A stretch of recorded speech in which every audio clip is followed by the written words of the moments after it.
Hello, I'm Alex Jones. I'm a radio and television host based in Austin, Texas. And for years, I've been exposing the criminal activities of the global elite, also known as the New World Order. My friends, throughout history, powerful people, powerful institutions have always sought to expand their control, to expand their hemisphere of domination, their empires.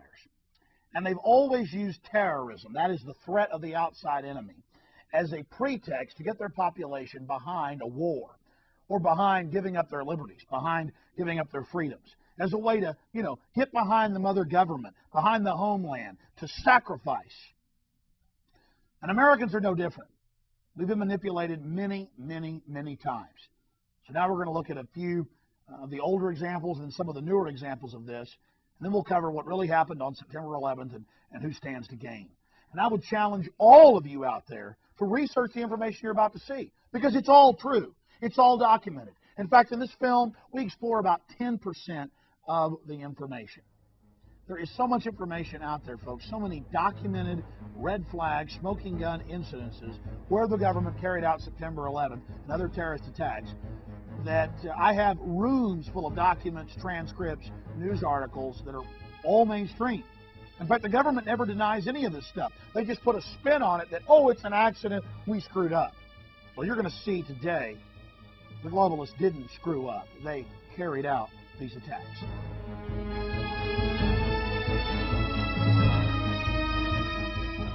Now, I just want to spend a few minutes here, going over just a couple of examples in the last couple thousand years of elites using terrorism that they perpetrate against themselves as an excuse, as a pretext for war, as an excuse to declare war on their own people or on a foreign enemy, to consolidate and expand their power. It's called problem, reaction, solution. Create a crisis, create fear, and tell the people, give up your liberties, get behind this war, submit to the emperor, cheerlead this expansion of tyranny, and we'll protect you. And that's the siren song of dictators. It's a fraud. It's a lie. It goes against every example of history we have. And for those of you that are doubting that elites can be carrying out these type of dastardly deeds, you just don't know history. And you don't understand that power corrupts and absolute power corrupts absolutely. And that there is truly nothing new under the sun. Way back, ladies and gentlemen, almost 2,000 years ago, Nero, the degenerate, inbred emperor of Rome, set the city ablaze so that he could blame it on the Christians, who were becoming a very popular minority in the city. He was having trouble persecuting them. The more Christians he persecuted, the more Christians popped up, the more people were converted. Well, he had a very successful purge in the weeks and months after he set the city on fire. And before he committed suicide, he admitted that he had set the city ablaze. And then, of course, we have some more modern examples of this. In 1898, William McKinley, Navy, blew up the Maine in Havana Harbor as a pretext for war with Spain.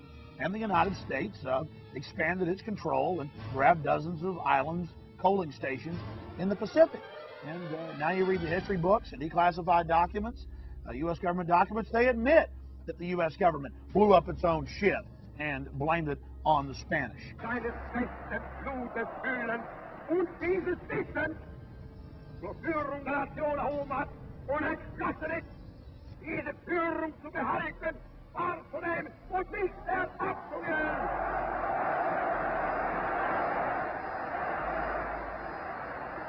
We have Adolf Hitler in 1933, just a few months after being elected, on February 27th, firebombing his own Capitol building, the Reichstag, and blaming it on his political enemies, and declaring a police state crackdown for the Reich security, and announcing fatherland security, the equivalent of homeland security, and a new national police, and an end of local control. Everything we're seeing, I'm about to show you the documents, that's happening in 2002 into 2003. Then, of course, we have Roosevelt allowing the Japanese to attack Pearl Harbor back on December 7th to get us into the war. At least Roosevelt didn't attack Pearl Harbor himself, but they definitely had prior knowledge 12 days before its declassified public document, Roosevelt's White House had received the communique that Admiral Yamamoto would attack on the morning of December 7th and deal a death blow. In fact, U.S. Naval Forces destroyers sunk 5 submarines just a mile outside Pearl Harbor. They're at the mouth of the harbor. Depth charged them, sunk them. They've even recovered one of them at the bottom. And when they radioed the base camp and said, we're under attack, they were told to stand down. And the rest of the base was not put on alert. While a mile outside the harbor, multiple submarines are being sunk. This is all confirmed, declassified public information. Think about that. The U.S. Navy, a mile outside Pearl Harbor, depth charging and sinking submarines and confirming that Japanese submarines were attacking and entering the harbor, and still the base sat there and no one put out an alert. Everybody continued with their day off. Think about that. Here's another example. Confirmed, ladies and gentlemen, the headline from the Scotsman, U.S. prisoners claim Roosevelt left them in the Philippines deliberately. You read on deeper into the article, the prisoners don't claim. The documents have been declassified. The Roosevelt White House, and Churchill, Winston Churchill was aware of it as well, ordered the U.S. Navy, Roosevelt did, not to allow 7,000 American civilians to evacuate the Philippines, despite the fact that they had over a month to do it. There were empty naval ships leaving full of Navy and Marine Corps personnel. But men, women, and children were left on the island. And it turns out from these documents that have now been declassified, and I interviewed the still living victim's lawyer, Anthony D'Amato, on my syndicated radio show. The documents say, prepare to leave civilians there to be captured. So, the old government documents. So, think about this. 7,000 Americans. So they could use it as wartime propaganda. Oh, look, the Japanese have our women and children. And many of these women were raped and killed. They had their heads cut off. Children were killed. The men were killed. I've talked to Vietnam veterans who were on board these ships. Gulf of Tonkin incident might not have occurred. I love these headlines. This is out of the San Antonio Express News. Folks, it actually came out back in 1964 on San Diego television. It just didn't get national coverage, that this was a fake incident. People knew back in the 60s. Again, I've talked to Vietnam veterans who were on those ships. The Vietnamese did not attack our ships. And I'm no fan of the communist Vietnamese. The point is, it is a historical fact, ladies and gentlemen, that our ships were not actually even attacked by the Vietnamese, by the communists. But again, there's this pretext for war, and 58,000 Americans died. And by the way, our own government wouldn't allow our jets and aircraft to bomb the North. And the documents have now been declassified on that, because the war was about getting our servicemen addicted to heroin, and it was about dredging the port there, and it was about selling weapons. It was a war for profit and a war to demoralize the American people. And another example of problem, reaction, solution, and there are just thousands of these. We're going to go over a couple more. I see these reports all the time. Most notorious German post-war neo-Nazi was an MI6 agent.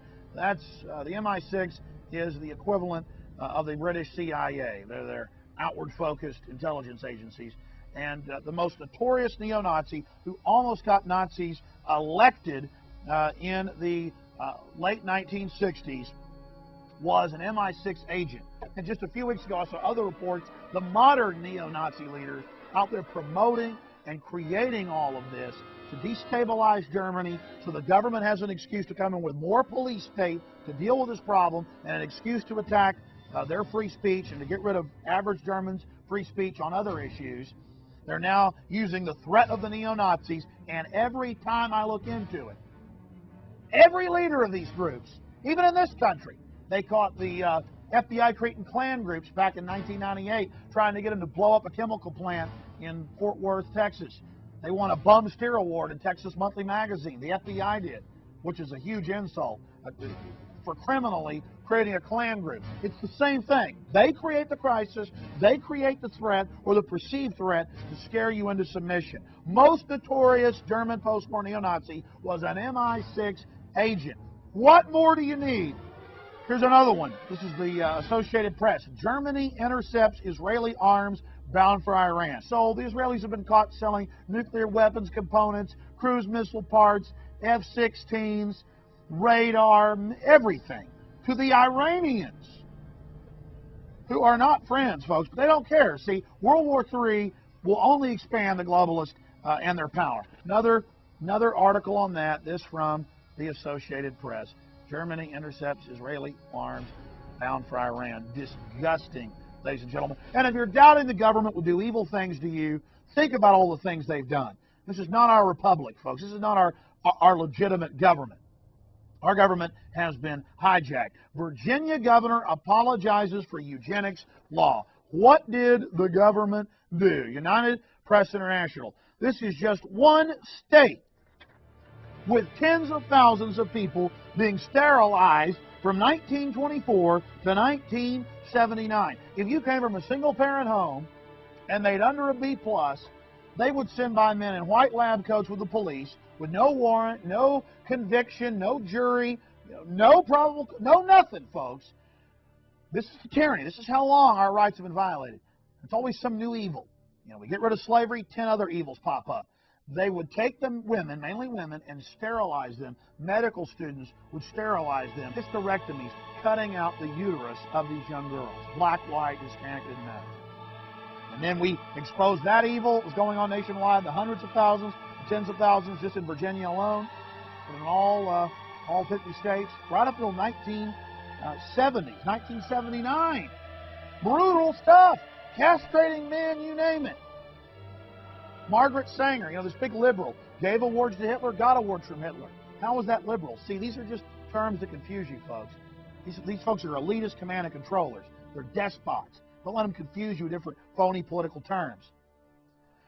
Now they call it bioethics, and it's still going on. And Child Protective Services grabs innocent children from innocent parents all the time, just because they want to break up families and get hundreds of thousands of federal dollars from it. There's all these evils going on. So many evils, I couldn't cover them in 10 hours. One more example of problem, reaction, solution, then I'm going to get into what happened on September 11th, ladies and gentlemen. Government-sponsored and controlled terrorism to scare you into accepting tyranny, to scare you into accepting a total police state and the federal takeover of local governments and troops on the streets, as you're going to see from mainstream news. Of course, you say, well, mainstream's lying. Well, they don't really lie. They just throw it in your face to spin it, tell you how good all this tyranny is. Back in 1962, the Joint Chiefs of Staff, headed by L.L. Lemnitzer, wanted to blow up ships. They said, again, like we did the Maine, incredible, declassified, confirmed document. ABC News and Baltimore Sun reported on it back in April and May of 2001, right before September 11th. They didn't report on it after, though. The U.S. government had a plan, the government, to blow up its own ships, to bomb Washington, D.C., to bomb the Capitol, to hijack jets full of Americans and crash them, to kill astronauts in space. John Glenn, they actually list him, let him die in space, attack Marines at Guantanamo Bay using Army Special Forces, Rangers, paratroopers dressed up like Cubans. Same system over and over again, as a pretext for war with Cuba and the Soviet Union and for a domestic police fake crackdown. The Northwoods document. And they say casualty list and U.S. newspapers would cause a helpful wave of indignation. What more do you need? A few super modern examples in the 1990s. It actually came out in the New York Times that the FBI cooked the bomb and trained the driver and gave him the detonators in the World Trade Center bombing. And then we saw in 1995 the government that was involved in the Oklahoma City bombing, just voluminous amounts of evidence there. But today, let's focus on September 11th and what really happened there, just some of the evidence, because there's just so many smoking guns and red flags. It would take, again, 10 hours to even cover half of it. And then we'll look at the whitewash of how the government carried out the September 11th attacks. So please stay with us and check out everything I'm about to cover and visit Infowars.com because we have a government prior knowledge section there on the website that goes over all of this, government prior knowledge and involvement section, and you can research and check out the legislation, the news reports, the eyewitness reports, the transcripts, the interviews I've done with FBI agents and victims' lawyers, and David Schiffers, the man that impeached Bill Clinton, who said the government had prior knowledge, and he tried to warn Bush, and Ashcroft, and in my interviews with Judicial Watch and Larry Klayman, saying the government had prior knowledge. Just all of this information, a lot more we can cover here, and the 2 previous films I've made and the book I've written about September 11th are all online at Infowars.com. I know this stuff is painful. I know it's hard to believe, but look at history. Is it any surprise? The point is, we've got to speak out. We've got to say no, because the government's telling us give up our liberty for security. But throughout history, anybody that gives up liberty gets tyranny. They don't get security. Hitler promised security if people give up their rights. Stalin promised security if the people will give up their rights. Pol Pot promised security if people will give up their rights. But all they got was death and destruction. All they got was slavery, feudalism. America is dying, folks, and you've got to speak up. You can't count on somebody else to do it. All right, let's go ahead now and get into the evidence of government prior knowledge, but not just prior knowledge, involvement in September 11th. Because if they just say it's prior knowledge, well, then they say, oh, we screwed up, give us triple the funding, triple the money, and give us more power. Get rid of your Bill of Rights. Get rid of your Constitution. And I just want to point out that back in '95, after the Oklahoma City bombing, that tragedy, they passed the Anti-Terrorism Effective Death Penalty Act. And they got triple the funding then. And it eviscerated large sections of the Bill of Rights and Constitution. Did we see less terrorism after '95? No, we saw an escalation of terrorism after 1995. Look at what happened on September 11th. And now we've given them all this new power and all this new funding with Homeland Security and with what's developed with the USA Patriot Act, that it's the complete opposite of what a patriot would do. I think George Washington and Benjamin Franklin and Thomas Jefferson, in fact, I know they must be rolling in their graves. They're probably having convulsions down there of anger. Imagine what Patrick Henry thinks about this. Give me liberty or give me death. We didn't get freedom. We didn't get security. We didn't get happiness and safety after we gave them more power. You give the intelligence agencies more power and more control, do they really have an incentive to stop the terrorism? No, they have an incentive to engineer the terrorism, and that's what happened on September 11th. So let's go through the evidence of prior knowledge and involvement. So they had to come out with this news of, okay, we did have prior knowledge because we're a bunch of buffoons because all this evidence came out. So they said, oh, it's an accident we let the attack take place. Our government funded, trained, protected. Why, they founded Al-Qaeda and the Taliban. So we'll look at the evidence of prior knowledge and involvement. Then we'll look at the ensuing whitewash. Then we'll look at what they're getting out of the terrorist attacks. Coming up with this information that it admits it did warn the proper authorities before September 11th of a hijacking plot that was linked to Osama bin Laden. We're looking into this. Tonight, the White House is confirming a report that the CIA director told President Bush before September 11th that there was a chance that someone connected to Osama bin Laden might hijack a U.S. airliner. Now, there was no suspicion that they would take those hijacked airplanes and ram them into buildings. Well, that's not so. As a matter of fact, even Al-Qaeda reports from the CIA back in the mid-90s indicated that they intended to take a plane and ram it into the Eiffel Tower in Paris. And Murad had discussed with Youssef the possibility of crashing a plane into an American government building. He will board any American commercial aircraft pretending to be an ordinary passenger. He will hijack said aircraft, patrol its cockpit and dive it at the CIA headquarters.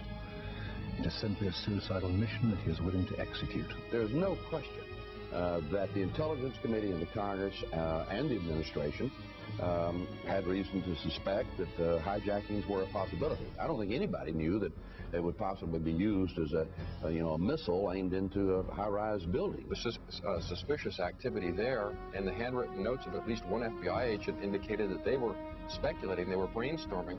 They said, well, maybe this guy's out to ram a plane into the World Trade Center. You kind of put all that together and you start to get a picture. There was no time, there was no place, there was no method of attack. It simply said these are people who train and seem to talk possibly about hijackings. And had this president known of something more specific or known that a plane was going to be used as a missile, he would have acted on it. The vice president deciding to add a paragraph to his speech, echoing those comments from Dr. Rice, saying any suggestion that this president had any specific knowledge about the September 11th attack is ludicrous. I remember being on the radio in the late 1990s and seeing reports every year of plans by Al-Qaeda to fly hijacked jet airliners into landmarks like the Capitol, CIA headquarters, the World Trade Center, the Sears Tower in Chicago. So when I saw George Bush on television saying they had never heard of plans to hijack aircraft, and then the news came out that they had gotten the actual plans that Al-Qaeda was planning to do that, so he said, okay, well, we never knew they'd fly them into buildings. And I'm like, excuse me, I probably saw 20, 30 reports that I covered on air, mainstream, years before September 11th, where Al-Qaeda was planning just these type of events. Of course, I didn't know that Al-Qaeda was training at secure U.S. military bases. That later came out, but it's just been swept under the rug. This is CNN. U.S. warned in 95 of plot to hijack planes, attack buildings.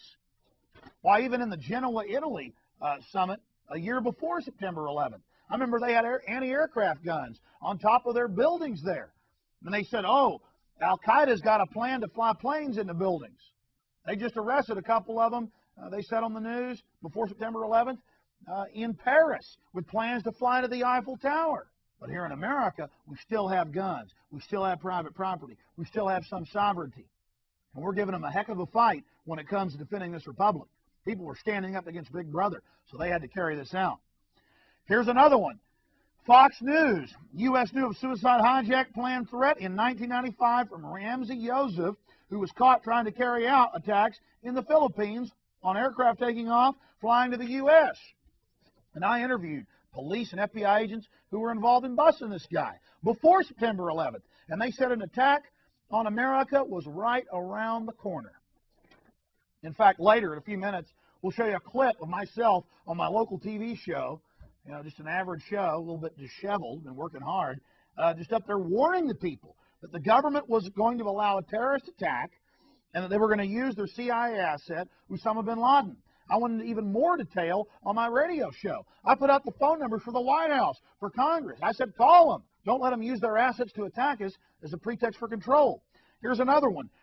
Bush told of threat before September 11th, London Guardian. And again, I've got like 50 reports on this story.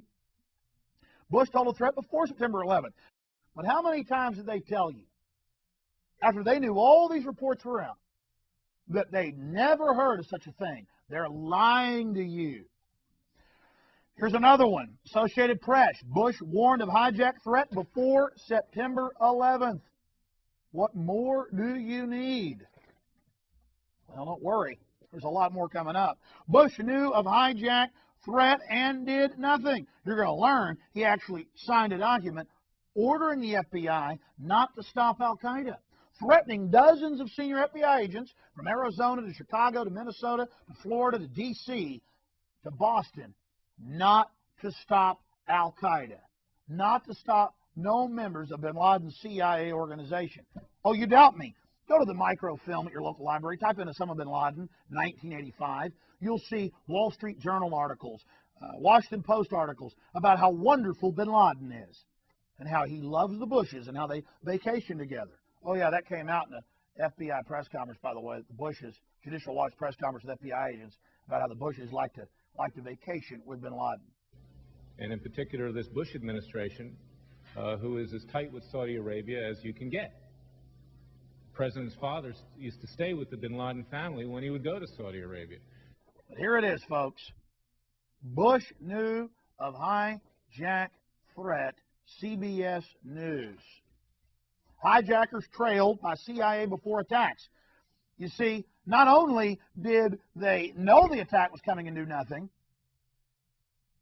well, he didn't just do nothing. Bush actually, proactively signed an order ordering FBI not to stop him. He did do something. He proactively made sure they attack us. They also had the CIA follow Al-Qaeda out of the country to a Malaysian summit in Malaysia and follow them back into the country. They were having trouble getting back in, the members of Al-Qaeda. The CIA pressured the head of the embassy to get them visas to get back into the country. London Guardian. And again, for every report I'm showing you, there's 20 others backing this up. And the government never denied this. This got leaked by Congress, by some patriots in Congress, and so now they're threatening to arrest members of Congress if they don't shut up and stop leaking this. Hijackers were trailed by CIA before attacks. Let me just read from this. 2 of the hijackers who crashed American Airlines Flight 77 in the Pentagon were spotted as potential terrorists by the CIA more than 18 months before September 11th. Newsweek reported yesterday. It called this the most puzzling and devastating intelligence failures in the period before the attacks. The magazine reports they followed them out and followed them back in to Los Angeles and did nothing with the information. Yeah, actually helped them get back in. Another one, MSNBC. The hijackers we let escape. The CIA tracked 2 suspected terrorists of Al-Qaeda summit in Malaysia in January 2000, then looked on as they re-entered America and began preparations for September 11th. And they call this the worst intelligence failure. Bush went to the CIA. A lot of you saw this on television. Everybody thought, ooh, he's going to fire somebody. He went to the CIA. They stood around the Eagle there on the Marble. 3-minute standing ovation. They were smiling. They were celebrating because they get to act domestically now. They get to run your local departments. They get to get into all the fun and be mob bosses over us now, folks. Total degeneracy, total tyranny. Unbelievable. MSNBC. The hijackers we let escape. Does that not infuriate you? 99 Report warned of suicide hijack plan. U.S. government plan. Put out a report saying that Osama bin Laden was preparing to fly hijacked jet airliners into the World Trade Center, CIA headquarters, the Capitol. The list goes on and on. That's the Associated Press. Unheeded warnings. FBI agents' notes pointed to possible World Trade Center attack. He was told to shut up by superiors. MSNBC. But they always tell you, oh, it was just an accident. Just an accident. And it says these FBI agents joked. That's the headline. But I've talked to FBI agents in person. They weren't joking when they said, it's like Al-Qaeda runs the FBI. And I said to him over the phone, I said, it isn't like Al-Qaeda runs the FBI. The FBI, through the CIA and the big central banks that founded the CIA, read your history books, they run Al-Qaeda. Get the full horror straight in your minds. Bush held up plan to hit bin Laden. You know, they had battle plans on their desk. They had tens of thousands of U.S. and British troops massing publicly in Tajikistan and Uzbekistan. I say publicly, I mean, it was out in the foreign press, but total news blackout here. They were doing it covertly, but it was still out publicly in the foreign press to invade Afghanistan. And Bush held up plan to hit bin Laden. He had it on his desk 2 days before already, and had already signed it, but wasn't to be released till September 12th. U.S. plan for an attack on Al-Qaeda. White House given strategy 2 days before September 11th. Again, MSNBC. They say, oh, it's all just a big accident, a big coincidence. Yeah, wait, we haven't even gotten to the information yet. NSA intercepts on EVA 911 sent a warning. Messages translated after attacks. Washington Post. You read on to the articles about this. They got warnings a month before. They got warnings a week before. They got warnings a day before. This is just one of the articles of the plan to fly aircraft into the World Trade Center. And you just saw the reports they got back in 95. The reports they got back in 96, 97, 98, 99, 2000. I was all over the radio saying this. Everybody was. Everybody knew about this. Oh, but they didn't. Oh, they just got the intercept the day before and didn't, decipher it. This is a shill story. You know why? Because good people in government were blowing the whistle. Air Force colonels, Air Force captains, Army generals, FBI agents. And so they put up the spin. Oh, yeah, there were some warnings the day before. We missed it. And that gets announced nationwide. Then when you tell your neighbor about this, they go, yeah, they missed it. Here's another one. September 11th probe, wiretaps in Italy. Hear parrot talk of terrifying plan by madmen. AP. Air Force officer suspended after charge. Bush knew of 911 threat. It wasn't a charge. I've interviewed his lawyer, Mr. Hilton, who's talked to hundreds of these officers. This was the dean of the Defense Language School that trains spies in Monterey, California. You know why he was angry? He was ordered to train Mohammed Atta and two of the other supposed hijackers. The fall guys, the patsies, that's what they were. They were playing a part. Knight Ridder newspapers. This Air Force officer, Lieutenant Colonel Steve Butler, said that Bush was behind the attacks and orchestrated the attacks so he could have a war for global domination and a police state. Again, here's a report out of the Herald newspaper there on the West Coast. The Monterey County Herald. DLJ official removed for criticizing Bush. And you read on. Then I interviewed the lawyer who represents 400 families of the victims, 400 families. San Francisco attorney, Bush allowed 911. I interviewed Stanley Hilton on my syndicated radio broadcast for 2 hours. He's not some left-winger out to get Bush. Neither is Judicial Watch, exposing Bush for prior knowledge and involvement with FBI agent Robert Wright and David Schiffers, the man that impeached Bill Clinton. This guy was former Bob Dole's chief of staff. This is out of the San Francisco Examiner. San Francisco attorney, Bush allowed 911. And then he goes into details. He has filed a class action suit against 10 defendants, including Vice President Dick Cheney, National Security Advisor Condoleezza Rice, Secretary of Defense Donald Rumsfeld, Transportation Secretary Norman Mineta, saying that they engineered the attacks. And I interviewed him. He says that his sources within the FBI, CIA, National Security Agency, Naval Intelligence, and Air Force, and others, say that NORAD was ordered to stand down, that the U.S. government engineered the attacks. Bob Dole's former chief of staff. But first, is President Bush to blame for the September 11th attacks?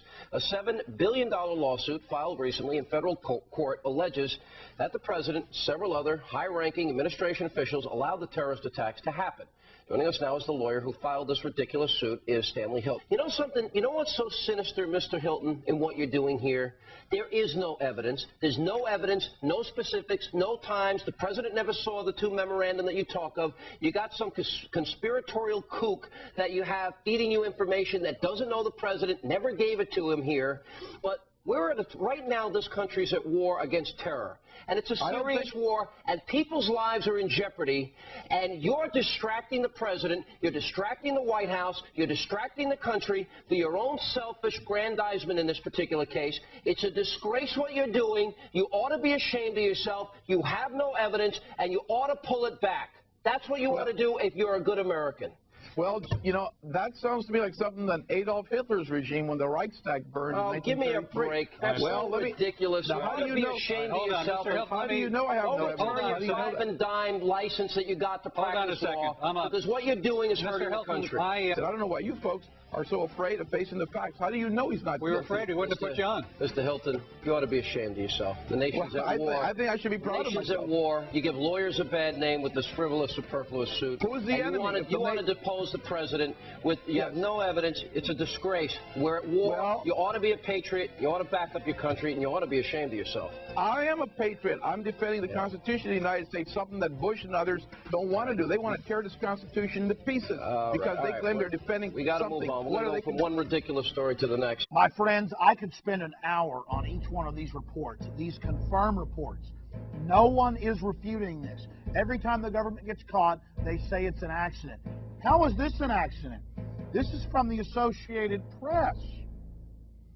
Agency was to crash plane on 911. In what the CIA describes as bizarre coincidence, the U.S. intelligence agency was planning an exercise on September 11th, 2001, in which a hijacked jet aircraft is flown into the World Trade Center. Ladies and gentlemen, again, agency was to crash plane on 911. Here's another AP article. Agency plan exercise on September 11th built around a plane crashing into a building. That's right. It says right outside D.C. at the CIA headquarters, they were running an exercise of flying jet aircraft into buildings.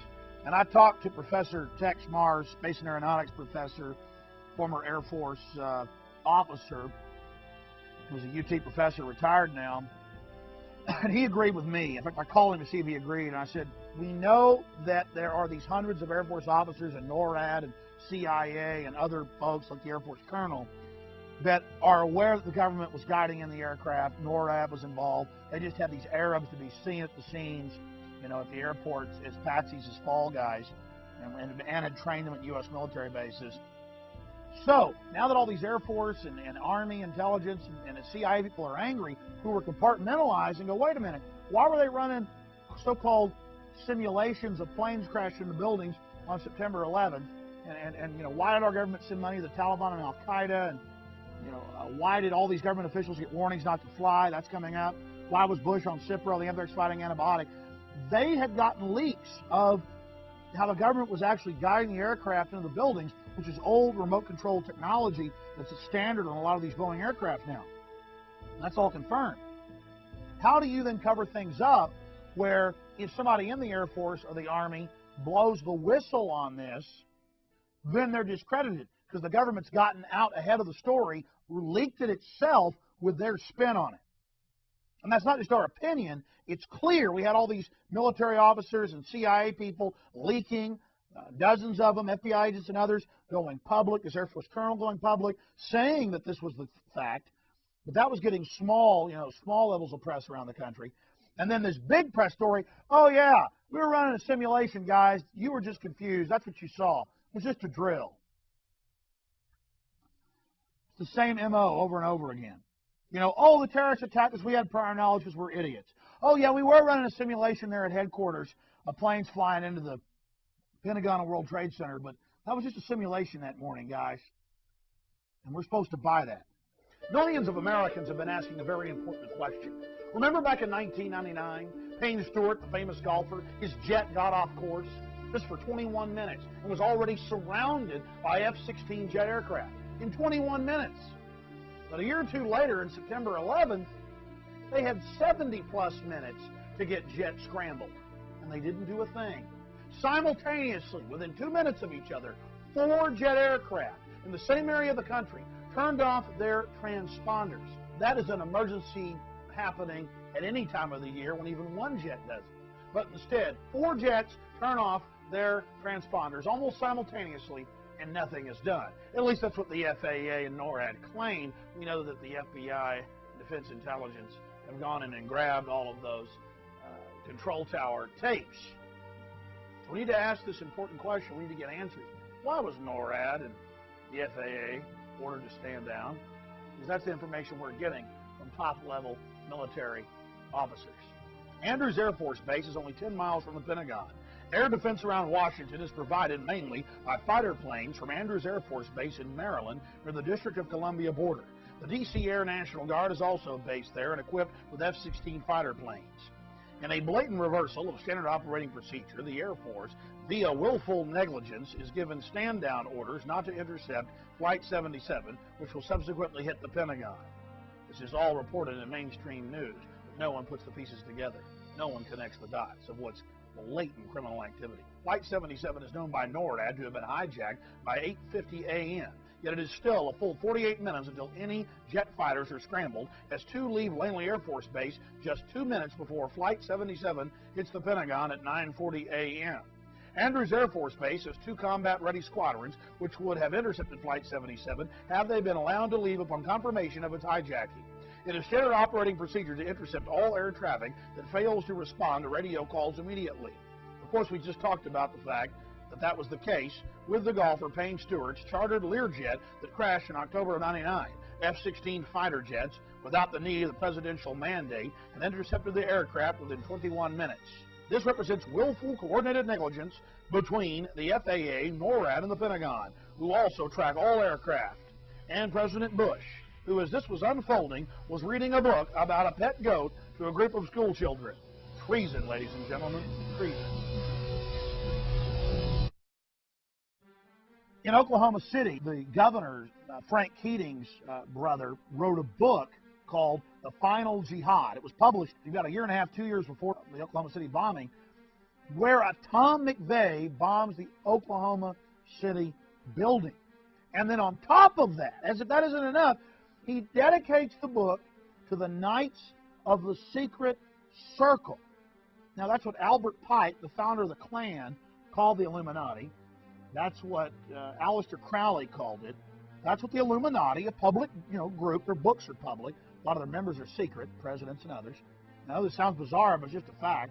On March 4th, 2001, the lone gunman, pilot number 1A-EB79 on Fox, it ran for about a year after the X-Files, a secret government group wants to hijack jet airliners and fly them into the World Trade Center to get martial law and to be able to smart bomb any third world country they want.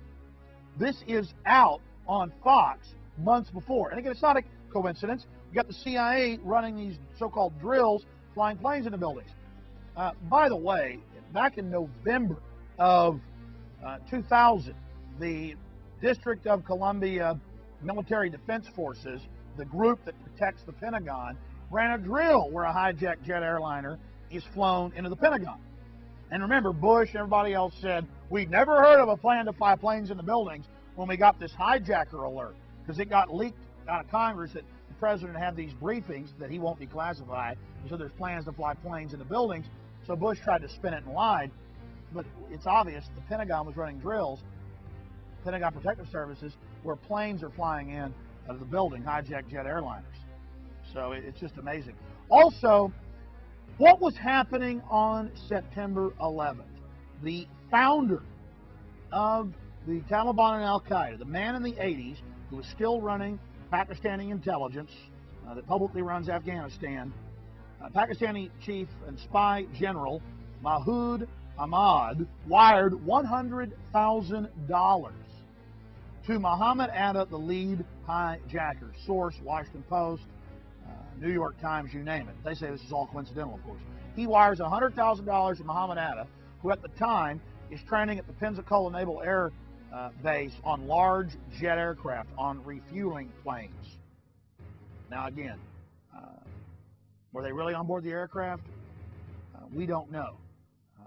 We just know that the government was intimately involved in their training, and that they were seen and videotaped, men that looked like them at the airports. But what we do know is this general, this Pakistani spy chief, is here in the United States after he wires $100,000 to the so-called head hijacker, Muhammad Atta. They're in the United States, and he's not just in the United States, this top general, this founder of Al-Qaeda and Taliban, this boss of bin Laden, admitted in 100 news stories before September 11th, the CIA minion. Where is he? He is in D.C., and not just in D.C., he's at the Capitol the morning of September 11th, eating breakfast with the heads of the House and Senate Intelligence Committee, including Representative Porter Goss, Republican, and Senator Bob Graham, a Democrat, meeting with the two heads of the House and Senate Intelligence Committees, eating breakfast as the jet aircraft fly into the buildings. Again, this is my source on this. I've got New York Times. I've got Washington Post. I've got everything in here. I mean, you just got to go to Infowars.com and go to the prior knowledge section. Just take your time. Spend a Saturday afternoon, 4 or 5 hours. Look at this for yourself. Please listen to me. There's no way to cover all this. Here's another one from Friends of Liberty. A great analysis right off Boeing's website. It turns out that Boeing 767s and 757s can only fly at the Gs reported of 6.5 to 7 Gs when they're under remote control. Then only 767s and 757s come standard with remote controlled Global Hawk type systems that only NORAD pilot and control. They have a fly-by-wire system in them where you can only, a pilot can only fly them with the controls at 1.5 Gs. That's in case they hit a gust or turbulence and he bumps into the stick, the plane doesn't, break grandma's neck. And this is a detailed report. Again, you really should go to Infowars.com and you can read the entire report for yourself, ladies and gentlemen. Now, here's where it gets really serious. FBI claims bin Laden inquiry was frustrated. And in my book, I have portions of this declassified, it was never declassified, it was leaked document to the BBC. And I interviewed BBC top Newsnight investigative reporter Greg Palast, who interviewed some of the chiefs, top folks there at the FBI, who are now dead, of course. John O'Neill, deputy FBI director, who leaked this months before, was found dead on September 11th. His uncharred body found in the rubble of the World Trade Center. And he also talked to the foreign press before he died, mainstream foreign press, and said the government's going to allow bin Laden to attack for a pretext for war to get an oil pipeline. Bush took FBI agents off bin Laden family trail. America was itself to blame for the events of September 11th because the U.S. administration was using kid gloves in tracking down Osama bin Laden and other fanatics linked to Saudi Arabia. A special BBC investigation has reported in a damning indictment of the two President Bushes and American foreign policy. The report, which the BBC reported, is numbered 199 Eyes Only, WF213589, emanating out of the FBI's Washington field office. John O'Neill died to report this information to you. FBI Deputy Director John O'Neill released this before resigning, and then he was murdered and his uncharred body thrown into the wreckage of the World Trade Center, and one of the supposed hijackers' passports was found laying right next to him. That was reported by the New York Times. They don't say there's any conspiracy here. It's all coincidental that this happened. FBI and U.S. spy agents say Bush spiked bin Laden probes before September 11th. Here's from Greg Palast, BBC website. You can go to my website and read a transcript of my interview with him and all the documents. Here's another one. FBI claims bin Laden inquiry was frustrated. U.S. agents told to back off bin Ladens by George W. Bush. U.S. agents told to back off bin Ladens. See, we could spend all night on these reports. We could spend all night on them. This is all confirmed. Bush ordered FBI probe against bin Laden from AFP Newswire out of London. Again, AFP, ladies and gentlemen. Bush thwarted FBI probe against bin Laden. Here's another one out of the French news agency and French radio, confirming, interviewing dozens of eyewitnesses, bin Laden treated for kidney disorder in Dubai. Report. Osama bin Laden, for 10 days, met from July 4th to July 14th with the CIA section chief in Dubai. He had flown by air out of Quetta, Pakistan, to the south of Saudi Arabia to meet in Dubai with the CIA section chief while he was on kidney dialysis for 10 days. Hospital officials reported. A lot of this even came out in the foreign news before September 11th. Why is this wanted guy that supposedly bombed the coal and bombed these embassies, why is he there at the U.S. hospital? It's called the American Hospital because it's mainly for Americans. They're in Dubai, and it's people by American doctors. This is the French news agency. French news agency. Bin Laden treated for kidney disorder in Dubai. Meeting with the CIA. The Washington Times also reported that. Armed pilots banned 2 months before 911. Did you know pilots could be armed before that? Oh, yeah. FAA rescinded rule allowing guns in cockpits just before terror attacks. Another FBI agent blows the whistle. Duevas, the Bureau, quashed another terror probe before 911. This with Robert Wright. And Robert Wright got up there on C-SPAN and cried and said, I have been told not to talk about what I know or I'll be arrested. And he said, why can Kathleen Rowley be praised for doing that, but I can't? This from LA Weekly. Because she's a shill. And you got all these real FBI agents and Air Force colonels and CIA and deputy FBI directors that have gone public. You ignore them when they pop up in one or two local papers. That story gets killed and shut down. You have a Rowley pop up who puts out some whitewashing. Yeah, we're inept. Give us more funding and power, and we won't do this anymore.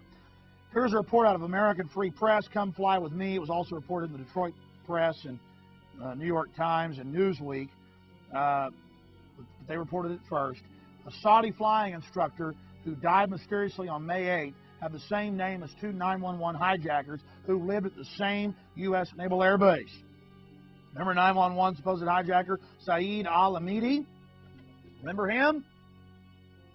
Well, it turned out there were a whole bunch of other Al-Hamidis at the Pensacola Naval Air Station training in some top-secret program by Royal Saudi Air Force Major Ambarak S. Al-Hamidi, had continued to remain in his position at the Pensacola Naval Air Station as a flight instructor after 9/11 attacks, notwithstanding his Saudi government ties and that most of the terrorists were Saudis. A story broke on CNN on September 11, 2002, that not only had the FBI had informants inside the hijackers' homes, but they'd also been their landlords. So let me put this all together. We got the head of Pakistani intelligence, this general, a known CIA officer, sending $100,000 to the supposed lead hijacker, Muhammad Atta. These guys are trained at the Pensacola Naval Air Station, the hijackers. They're also trained at the Monterey Defense Language School to be spies in a top-secret U.S. government program now released. And on top of it, other hijackers have FBI informants living with them who are also their landlords, funding, training, protecting, shepherding Al-Qaeda. It never ends. You couldn't write a science fiction movie this bizarre. On September 7th, the British broadcasting company, the BBC, dropped another bombshell. That's right, ladies and gentlemen. Taliban warned U.S. of huge attack. One of their top envoys specifically gave information to the U.S. Embassy and called the White House telling them that Al-Qaeda was going to attack New York with hijacked jet airliners on September 11th. What did the U.S. government do when they got control of Afghanistan? They arrested the Taliban minister that had issued them the detailed warning. And it made perfect sense for the Taliban. Why on earth would they want someone to attack the U.S. and bring the wrath of the New World Order down upon them? Again, it's common sense. Who has the motive here? And then the evidence. Think about that. Our government knew the attack was coming, had been warned by the Taliban, and nothing was done. And then when the globalists take over Afghanistan, they arrest the man that warned them. Yeah, you got to keep control of witnesses like that. Well, freedom, justice, and a world rid of terrorism are just some of the stated aims for Operation Enduring Freedom. But is there another reason for bombing Afghanistan? With worldwide demand for oil increasing and some of the Gulf states looking very vulnerable, the U.S. is desperate to tap the oil fields of Kazakhstan and other central states. And as ITN's economic correspondent Lynn Halligan now explains, Afghanistan is key when it comes to moving that oil to the west. The September the 11th atrocities sparked a coalition, a crusade, said George Bush, for freedom and justice. But take a closer look. There's an important subtext to the struggle over Afghanistan: oil. Over the last few years, you may have read that the West, and particularly the US, is becoming less oil dependent. But it's just not true. Back in the 70s, the US used 16 million barrels every day. Today, that's ballooned to 22 million, making America by far the world's biggest oil importer. The European Union used 12 million barrels a day 30 years ago, but now it's 15 million. And oil's not just used for petrol for cars. Right now, you're watching a television made of plastic, presumably in a well-warmed room, and probably wearing man-made fibres. And all thanks to oil. So where does it all come from? Saudi Arabia, of course, is the biggest exporter, over 7 million barrels every day. Iran, Iraq and Kuwait are big players too. But don't forget the former Soviet Union, which exports almost 4.5 million barrels daily. Apart from Russia, it's these newly independent Central Asian states, particularly Kazakhstan, that are key. Already 20 billion barrels of oil reserves have been found in Kazakhstan, and there could be much more. The oil and gas so far discovered in these parts is worth $3 trillion in today's prices. That's why Western money men are so interested in getting this oil to world markets. It's also important in this film to look at motive. Dick Cheney's company Halliburton, that he's CEO from 95 to 2000, is now building the giant Trans-Afghan pipeline that will carry hundreds of billions of dollars of oil to the West. Markets begging for black gold. Then, of course, there's also opium, the second largest opium reserves in the world. Huge poppy belts in Central Asia, centering around Afghanistan. Hundreds of billions of dollars more that the globalists stand to gain by controlling this vital region.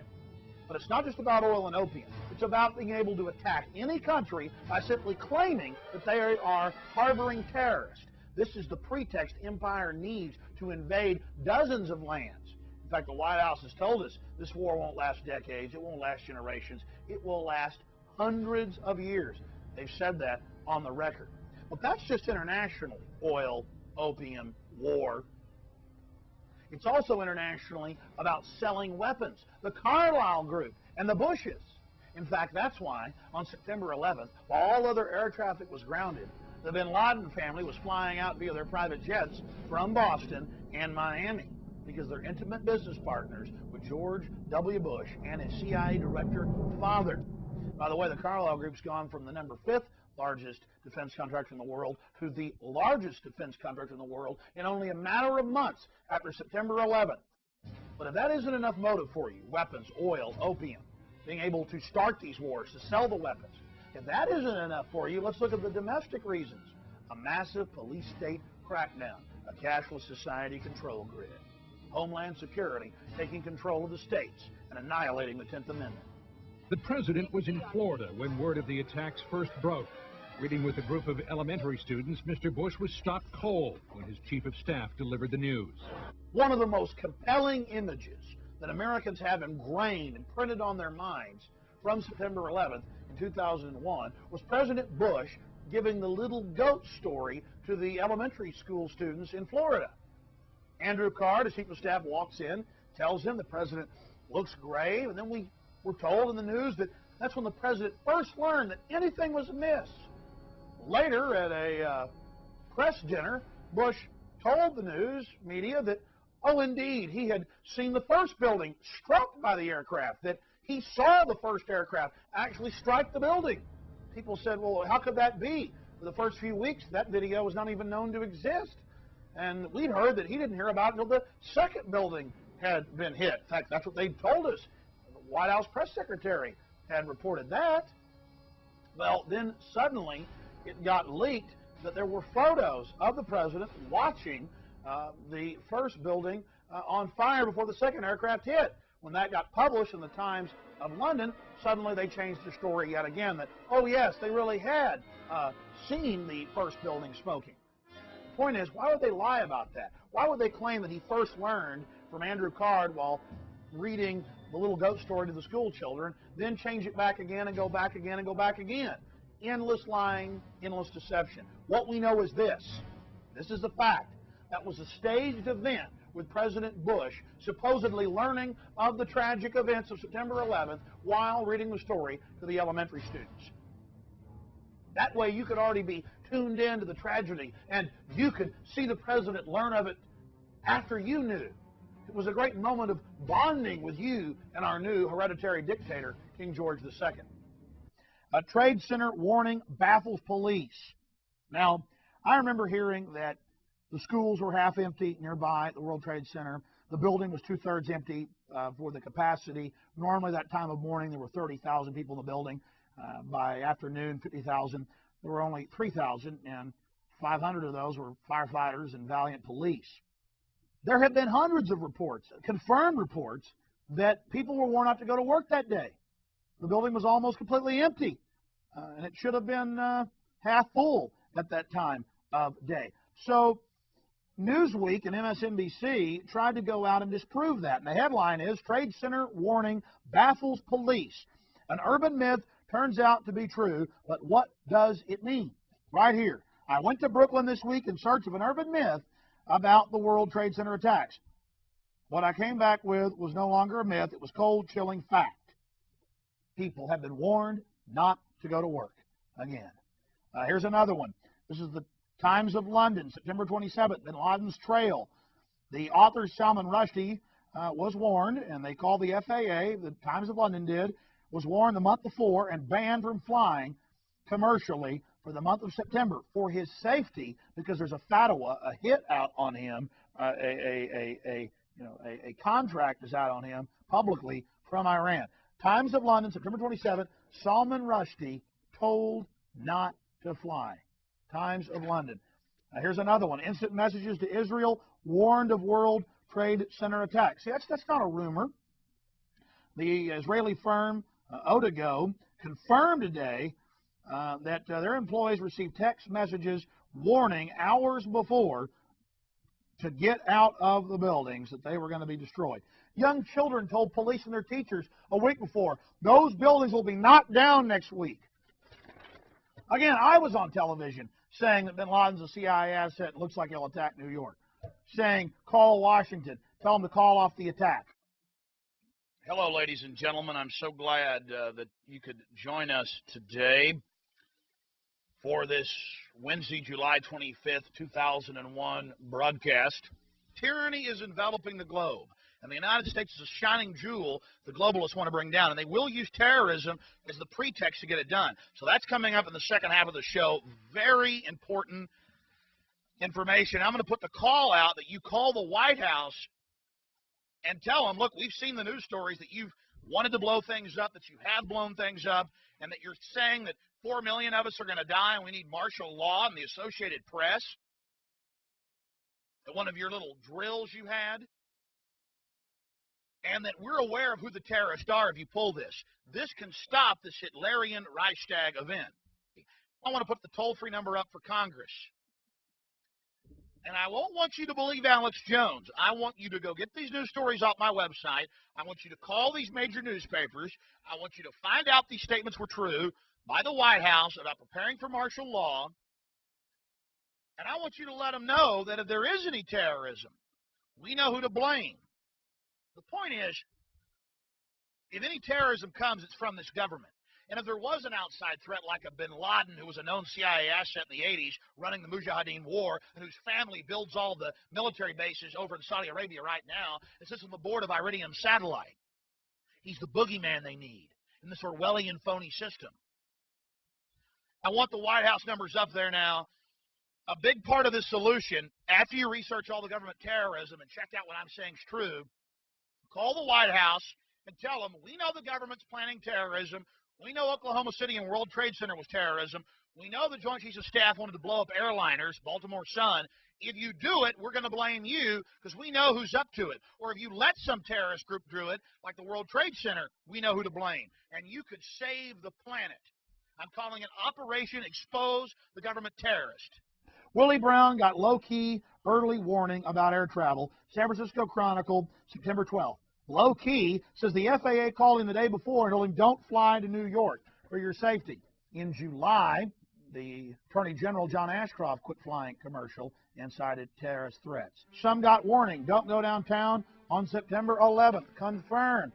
Echelon, you know, that spy system that randomly listens to telephones and emails and the rest of it. Echelon gave authorities warnings of attacks months and weeks and days before.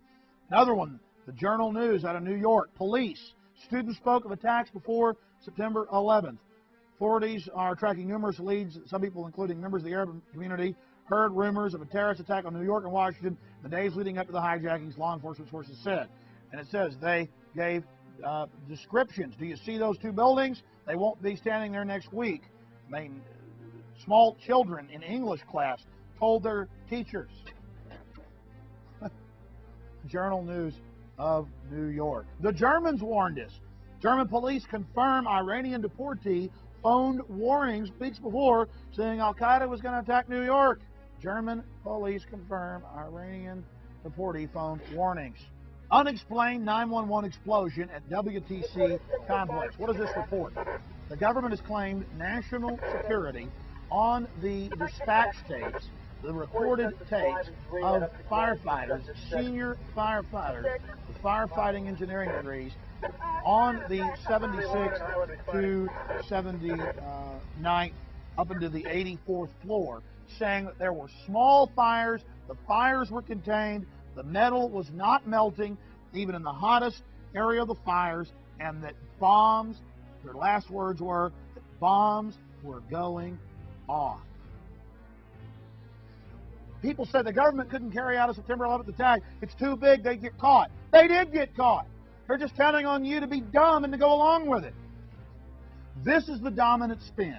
Now let's look at the whitewash. The dominant spin we're hearing in the news is ignorant and inept FBI failed to heed warning of attacks. Why, these poor guys, they just need more funding and more control. Then when lawmakers started seeking a probe of leaked September 11th intercepts, George Bush, Dick Cheney, and others called them up and threatened them and said, we don't want any investigations.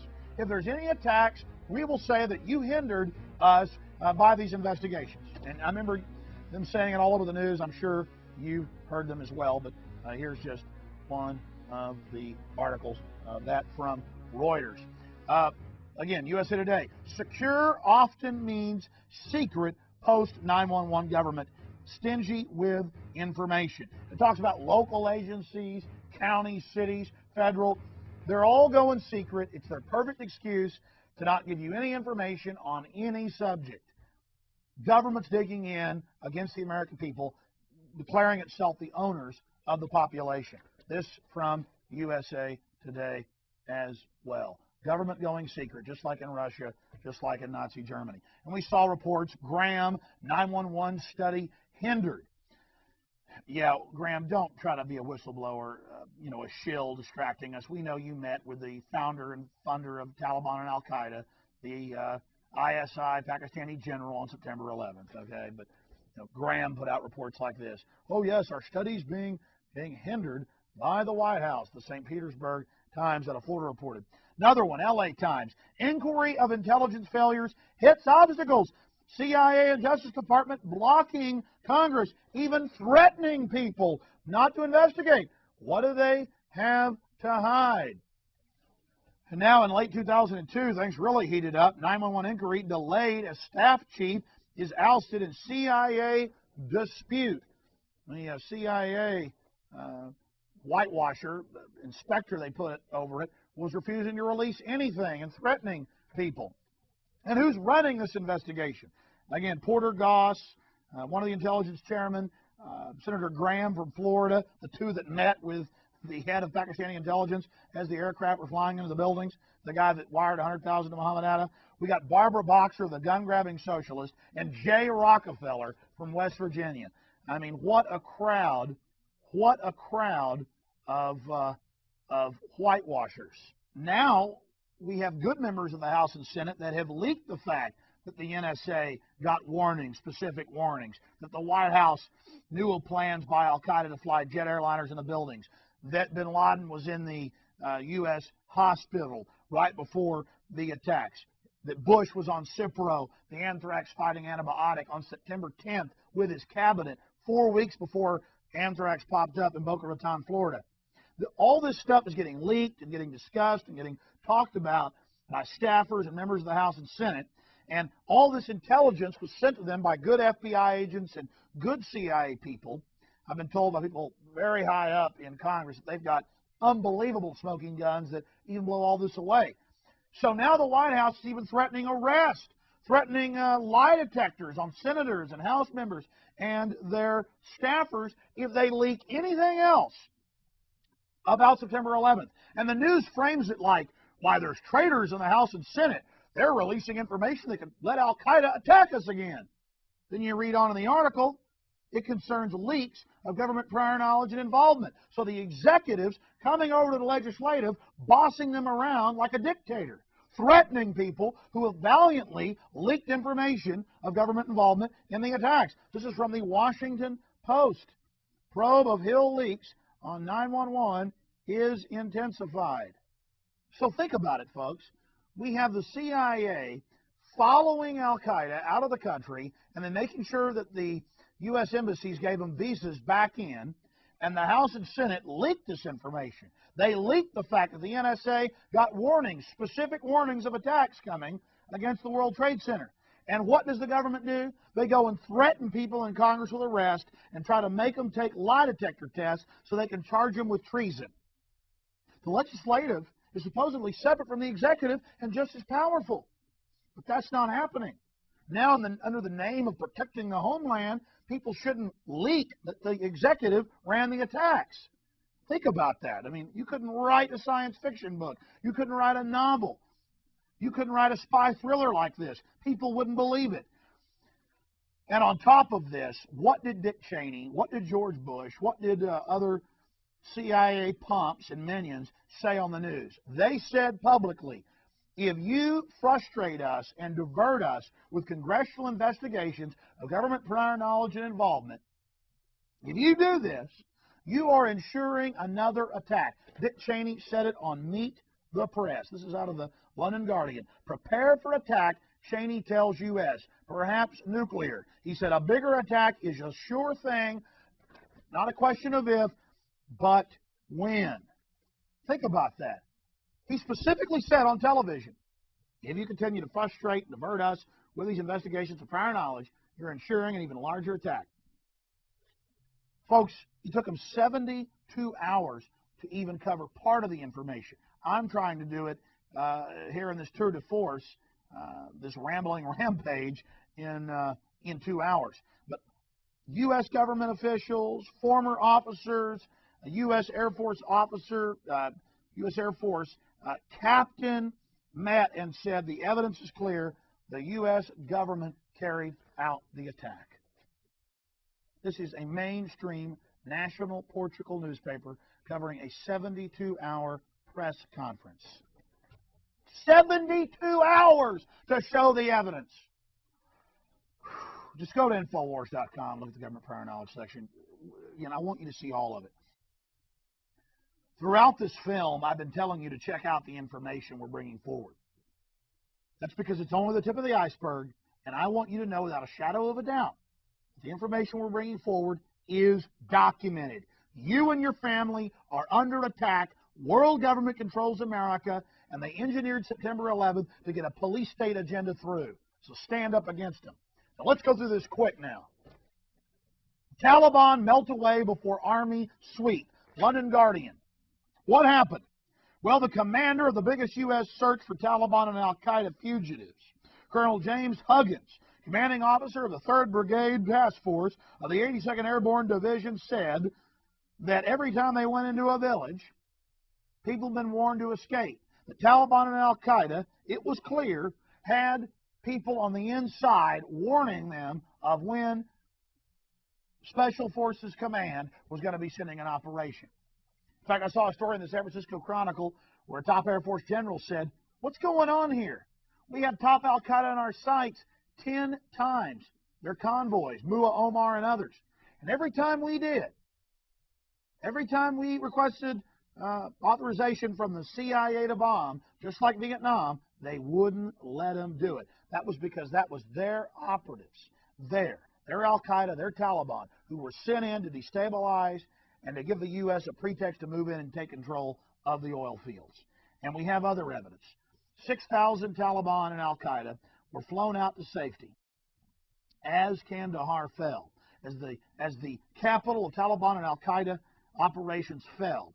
6,000 Taliban and al-Qaeda leaders were flown out to safety into Pakistan with the Pakistani ISI chief, the same guy who had been meeting with the heads of the House and Senate Intelligence Committees on the morning of September 11th over breakfast. The same House and Senate Intelligence Committee chairman that issued these whitewashes. And when it came out in Fox News and the LA Times, and when it came out in the New Yorker magazine and all these different places, that the U.S. government had flown the leadership of Taliban and al-Qaeda out to safety and dropped them off in Pakistan to then start a war with India so the Carlyle group could sell weapons to both sides, so the Bushes and bin Ladens could sell weapons to India and Pakistan, moving the war to another place, moving their troublemakers to another place, their pretext makers to another place.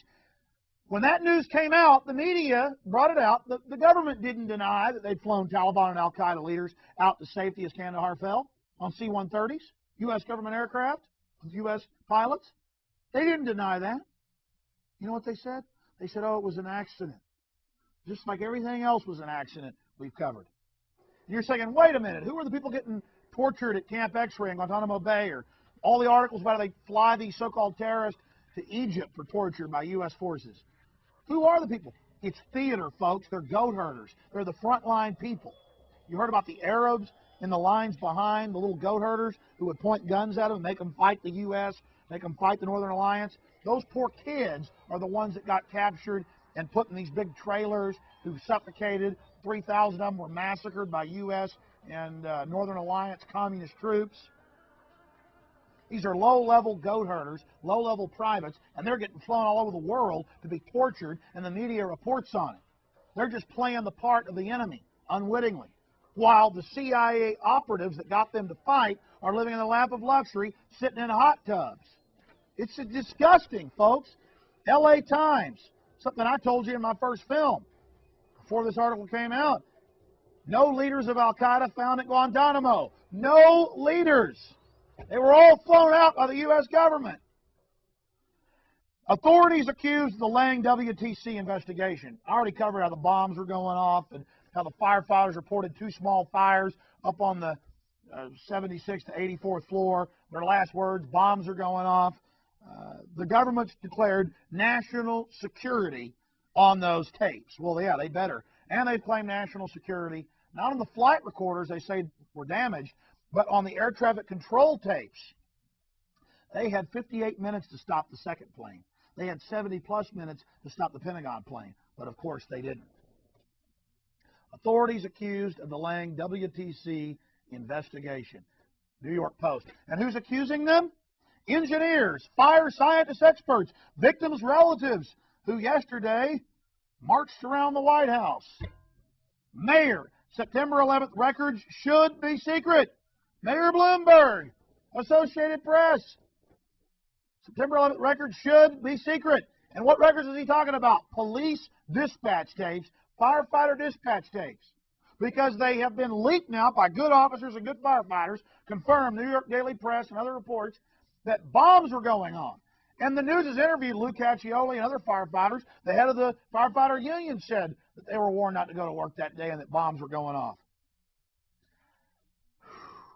You know something? I've made 2 films since September 11th. And in both the emergency release, a special report I put out for limited time, and then, of course, my big official 911 The Road to Tyranny film, we're very proud of, I analyzed the USA Patriot Act. I went through the subsections. Of course, the USA Patriot Act is H.R. 3162. Congress passed it without even being able to read it. Ron Paul and others have been on the record saying that. Multiple congressmen and women have been on the record saying they were not even allowed to read it, but were just told to pass it. And the White House threatened that if there's another terrorist attack and you haven't passed this, we'll use it in local campaigns against you to say that you aided the terrorist. Ron Paul refused to pass it, saying that he was being terrorized to do it, but a majority of congressmen and women did. Now, after September 11th, I reported in both my films what H.R. 3162 did, a bill that no one in Congress was even allowed to read.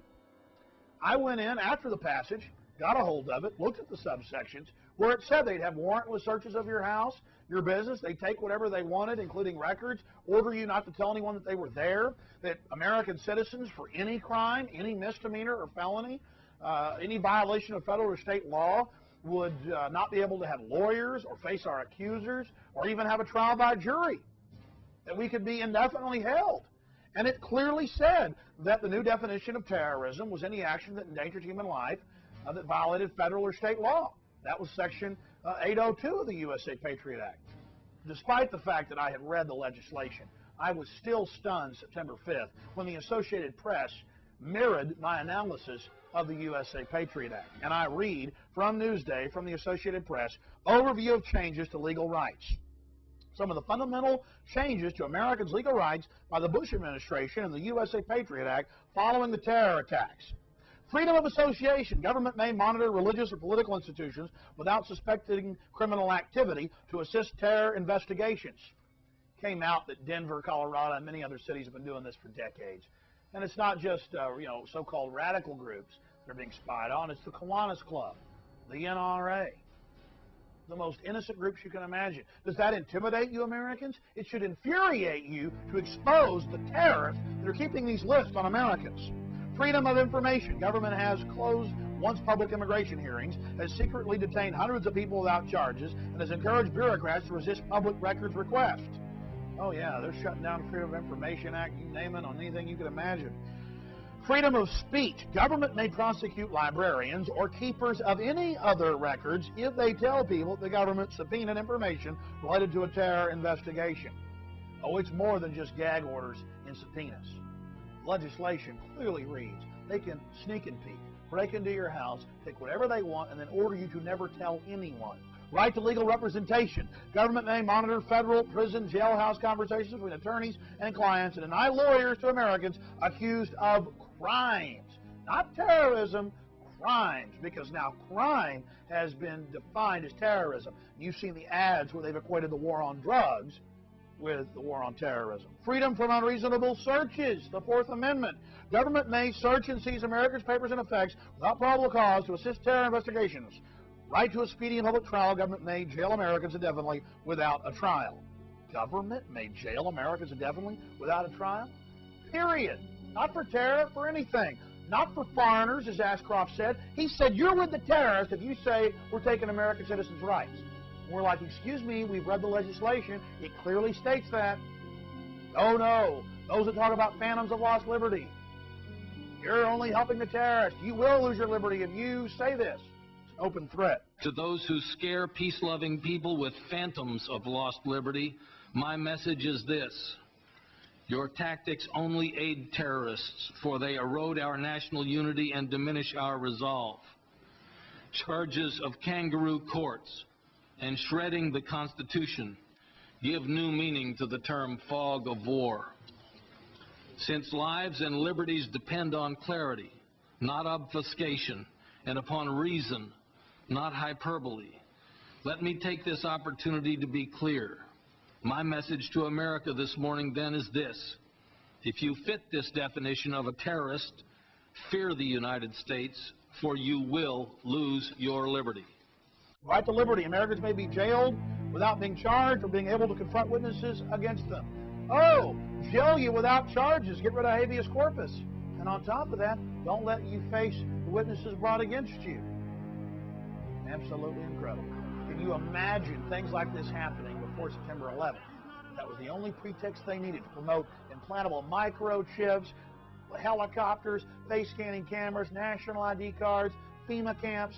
It's all in the news now. They're telling you it's for your safety while they leave the border wide open. You think maybe we're giving up our freedom voluntarily? Absolutely. We have no choice. We have no choice. We have no choice. FBI asked lawmakers to take lie detector tests in September 11th leak investigation. Again, they're going after people for leaking government prior knowledge and involvement. They're going after whistleblowers. And under Homeland Security, you can't report sexual harassment in any federal agency that's under it. And it's not 22 agencies, it's 102. You cannot report embezzlement. You are the property of the government under Homeland Security. In an amazing admission, Ari Fleischner admitted, White House press secretary admitted, why are you putting out all these warnings that we're about to be attacked any day by nukes or smallpox? And he said, well, maybe it's because all this government prior knowledge news. He actually said that in a press conference. Washington Times. Alerts tied to memo flap. Putting out fake alerts to distract from the FBI agents going forward and the knowledge of the information of government prior knowledge coming out. And then the whitewashes. Did Bush do enough? We got to give him more power. It's just an accident that September 11th took place. Report cites shortcomings at FBI, CIA, NSA, and the people putting out these reports are the very folks helping to run the operation of September 11th, the heads of these disgusting intelligence committees. Bush, CIA, FBI didn't communicate well before 9/11. Now we need a domestic CIA. That's what they're all reporting now. NSA didn't share key data September 11th. Bush concedes CIA, FBI faults, but doubts attacks were avoidable. Oh, yeah, sure. Yeah, again, it's, oh, yeah, there is prior knowledge. See, they know you're hearing about all this, but it's just prior knowledge. Remember, they keep trying that. Bush asked Daschle to limit September 11th probes. Remember that? And Daschle tries to polarize things and make it a Republican-Democrat thing. These guys are all puppets at the top. Bill Clinton could have arrested bin Laden. The Sudanese offered to do it, offered to give our government the names of al-Qaeda in this country. That's all confirmed. Clinton answered by shooting cruise missiles at them. Now, there are over a dozen FBI agents that I know of personally who are saying it's government involvement in the attacks. I just want to point out that Rowley, again, is a shill, is a distraction. She's on the periphery, just saying the government screwed up and needs more funding. She really wasn't even involved in the whole thing. She's a distraction and a diversion. What do you do when you got all these real people coming forward? You put a shill out like her to distract. Ooh, here's the big hot tip. Ooh, here's the big revelation. And then it's just some side issue. A real FBI whistleblower, though, reported that her superiors must have been working for al-Qaeda. Again, we turn that around the right direction. It's the FBI runs al-Qaeda, and of course her name is Sybil Edmonds, and she's filed a lawsuit saying her superiors ordered her not to stop al-Qaeda when they knew that they were planning to fly aircraft into buildings.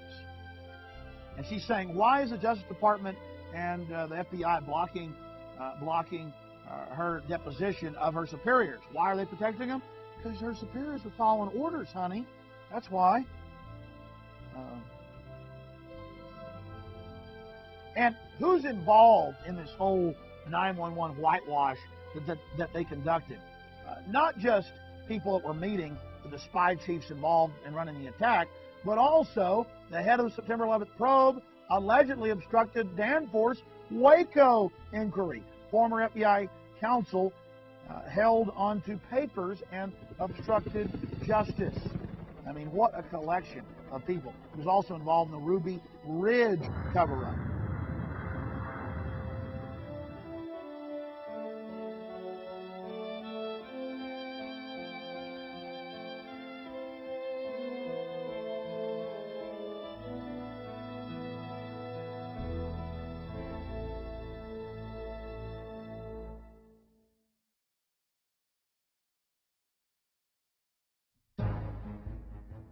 All right, folks, now let's look at what the globalists are getting domestically out of the fear they generated with their attack on the American people of September 11th. This is the 911 police state section.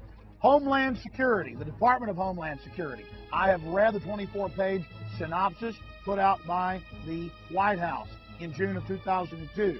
I have watched multiple hearings they conducted in Congress and out of Congress. It is the total takeover of state and local police.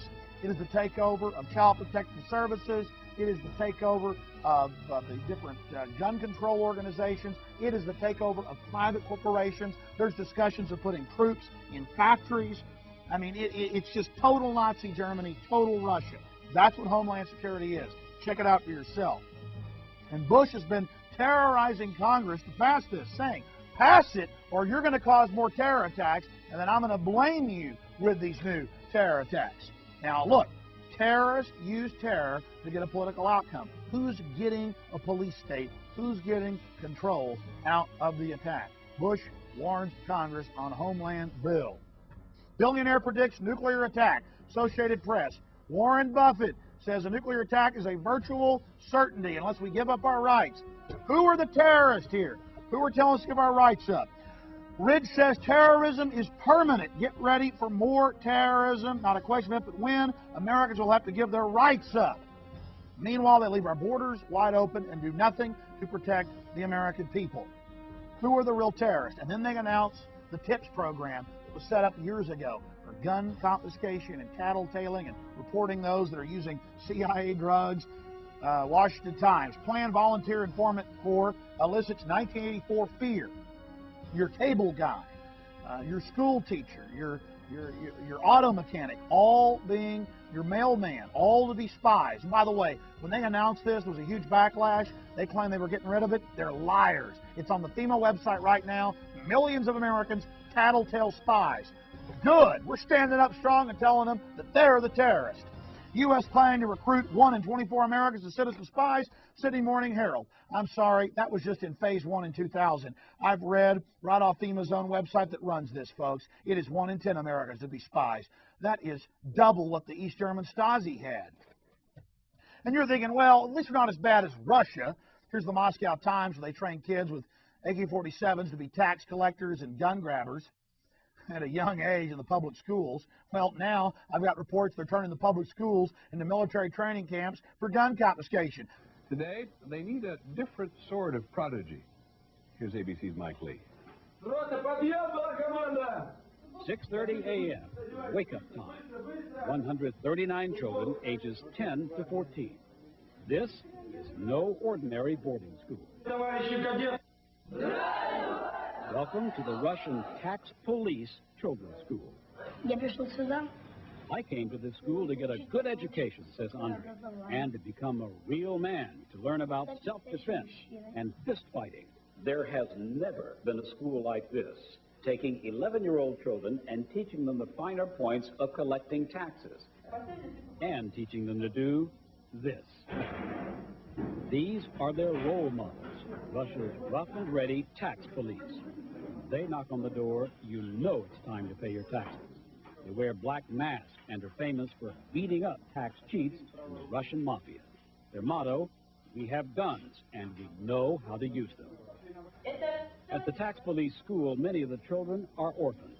Others are from broken homes. They get decent housing here, regular meals, and a guaranteed high school education with a very strange twist. How many of you think you will get in a gunfight with criminals when you grow up?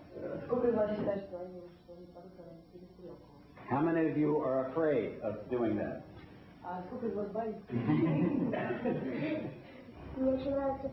I like this profession, says 10-year-old Masha, because we have to bring order to our country at some point. If there's a shootout, says Kolia, I'll just use a machine gun. Between classes, they act just like other children. But they are being prepared for a life on the front lines of Russia's war against organized crime. A few months from now, they will begin training with police guns. Mike Lee, ABC News, Moscow. That's our report on World News Tonight. We'll be back at 9.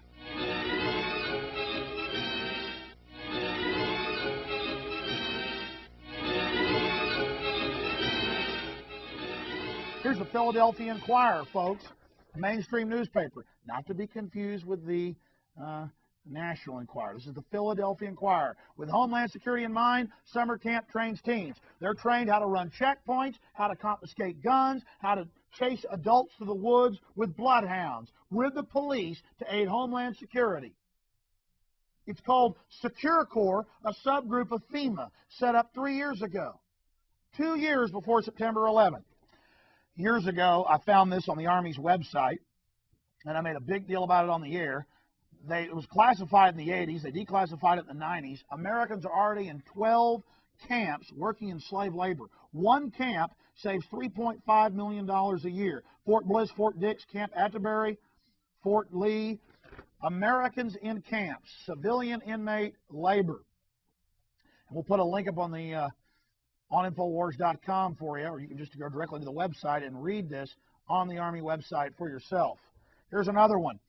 Again, you're doubting me. Remember, years ago reporting this, I've been to the FEMA camps in my police state films. We show you up-close video of Marines trying to confiscate your guns and admitting it on tape.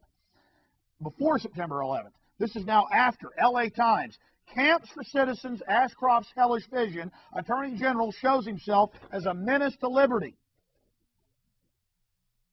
Again, ladies and gentlemen, he promised you this would never be for American citizens. He said that if you said it was for American citizens, that you were aiding Al-Qaeda and that you would lose your liberty. What does that mean? We're not taking your rights, but if you say we're taking your rights, we'll take your rights. See, that's double-sided propaganda. That's saying, if you're dumb out there, we're not taking your rights because we know you're dumb and you won't check it out. If you are smart and know we are, we're taking your rights away. He said that to Congress. These people saying there's phantoms of lost liberty. Hey, buddy, I've read the USA Patriot Act. It's the end of America. It's all about American citizens. And now people have read what you've done. You're building your giant FEMA camps. I've got the reports right here. FEMA just put out a bid for 3 1-million-man camps. You say, oh, they'll never get away with that. If the government blows up more stuff, they will. They've already put it in the minds of most Americans that give up your liberty, you get security. When in reality, you get tyranny. See how they're marching you down this road, telling you bigger attacks are coming as you give them more power? Wall Street Journal, shredding the Constitution. At least they got it right. The fact that America is basically ending. Secret detentions violate American values. Seattle Times, mainstream news. American citizens, folks, and foreigners getting grabbed. Ashcroft seeks to abuse the use of secret court. Now, there's no way to abuse a secret court because of the whole thing. The secret court itself is an abuse. Judge orders release of 911 arrestee names. But then later said, oh, you don't have to really do that. That's okay. You don't have to tell us if they're American or if they're foreigners. You can just arrest whoever you want, and you can go ahead and execute them in secret. By the way, they said they'll execute you in secret. Again, that doesn't intimidate me. That makes me angry, folks, because they carried out the attacks, and now they're doing this to us. U.S. defies judge on enemy combatant status. Washington Post. Again, they're saying the Army can designate any American citizen as an enemy combatant and then never charge him with anything. The end of habeas corpus. Here's another one. Bush official. One more terror attack on U.S. Goodbye civil rights. Top Bush official, while speaking to a Detroit crowd, said one more attack and that's going to be the end of our civil rights. And who did Bush appoint? It was somebody appointed to the U.S. Civil Rights Commission. Peter Crisall. Look at this, folks. Mainstream news. Unbelievable. One more terror attack. Here's another one out of Newsmax. Bush would send SWAT teams to journalists' homes. CIA expert says leaks of classified information must stop. What leaks? Leaks that the government was behind the attacks. We've got to do whatever it takes, whether it means sending SWAT teams to journalists' homes to stop these leaks. You are with us, or you're with the terrorists. And if you're with the terrorists, you will face the consequences. FBI begins to visit libraries. Again, this too is out of the Washington Post. And by the way, it's not just libraries that they are visiting, my friends. In the USA Patriot Act, in Section 213, it's the warrantless sneak and peek. It means your house, your business, libraries, records at your business. They come in, take what they want, don't even tell you they were there after they take stuff, anything they want. Or they can come and tell you they were there and tell you it's a national security treason charge if you tell anyone that they were ever there. And they're not using them on Islamics or terrorists. They're using them on the American people. There's another one. Suspending habeas corpus. Getting rid of habeas corpus for American citizens. Foundations are in place for martial law in the U.S. Sydney Morning Herald. It's all over the foreign news. FEMA preparing for mass destruction attacks on U.S. cities. FEMA says we're about to be attacked by Iraq at any time and that millions will die. We've got to build giant camps for everyone. Again, the gas chambers are for delousing and for your safety. FBI objects to the Constitution. This out of a Denver courtroom saying the Constitution only aids terrorists. The jury asked for copies of the amendments to the U.S. Constitution concerning the deliberation, and the judge overruled the motion to read the amendments to the jury and said the Constitution is a terrorist document. This is America, folks. FBI objects to the Constitution. Mainstream news. Meanwhile, they're telling you to give up all your liberty. Think about this. They're telling you to give up all your liberty for security. The borders are wide open. They're funding every terrorist organization you can imagine. Bill Clinton transferred 2 nuclear reactors to North Korea that produce fissile material to produce warheads. They will arm the hereditary dictator of North Korea who kills millions of his own people with nuclear weapons material, but they want your guns, America. And now, just in case you think it's just Bill Clinton, George Bush is going to transfer another 4 nuclear reactors to Kim Jong-il. Police state cashless society control grid. Quickly, Popular Science put out an artist rendering of the new card, new national ID card. It has an all-seeing Illuminati eye on the front of it, and Winston Smith, The dehumanized character from 1984 is the name of the subject. This is a sick joke. They know most people won't even know what they're talking about. The article is for the National ID card, Cashless Society, Taxation Control Grid, but it has an all-seeing Illuminati eye on it, and the name of the man is Winston Smith. Here's another one, BBC, Burma adopting a e-passport and driver's license to buy and sell, and it has a microchip and a face scan in it. Guess who funded the operation? The article says the United Nations. By the way, the United Nations, at a population control summit just a few months ago, called for a world ID card to tax, trace, and control all of us. Retailers test paying by fingerprint. USA Today. All over the country, thumb scanning to buy and sell. And they talk about making you do it to buy and sell in the near future. Reviving a de facto national ID card. Again, we already have national ID cards. 38 states already thumb scan or face scan to get driver's license, and your information's already been given to the grocery stores, which is uploaded to the National Security Agency. All of this confirmed. In fact, here's Fox News. They say, store customer cards, a source for the FBI. Then they admit major chains routinely upload all your purchasing records off credit card and discount cards, upload this to NSA. They were even doing that, by the way, before the attack. Police have stores that take fingerprints. Arlington police are asking businesses to voluntarily participate in a program to take customers' fingerprints if they pay by check. Read on into the article, that means by credit card or debit card as well. And they claim it's going to stop fraud. But we know that the city of Arlington has taken money by some of the big biometric companies. Because who's going to want to get ink all over their hands? Oh no, they got $100 hand scanners for you. And it just so happens these technologies were developed by the Defense Department and transferred to companies like Visionics and North American Morpho Systems. Houston Chronicle, it's kind of touch and go. Kroger's and H-E-B food stores putting in thumb scanners. Plan to go statewide in the state of Texas. You better boycott and protest that, ladies and gentlemen. Cashless society inevitable. A boost to globalist taxers. Again, the UN and the OECD just met in The Hague in the Netherlands and in Washington and called for thumb scanning and face scanning to buy and sell or national ID cards to have a global tax so you can't escape an 85% tax level, which they are pushing for. Don't think it'll happen? Yes, it will incrementally. Shops try chips for tracking every move by a client. Monitoring system, note what catches customers' eyes. This report says that Walmart, Sears, Target, everybody, starting next year, is going to put tiny 3-cent microchips in the clothes, the shoes, Campbell's suit cams, Kraft, Procter & Gamble. It's going to be all in the clothes, all over your body. And when you leave, they'll scan your name, whether you like it or not, onto the purchase. And they're going to have radio readers around town. Walmart's already wired a major city in Arkansas with this system, the Washington Post reported.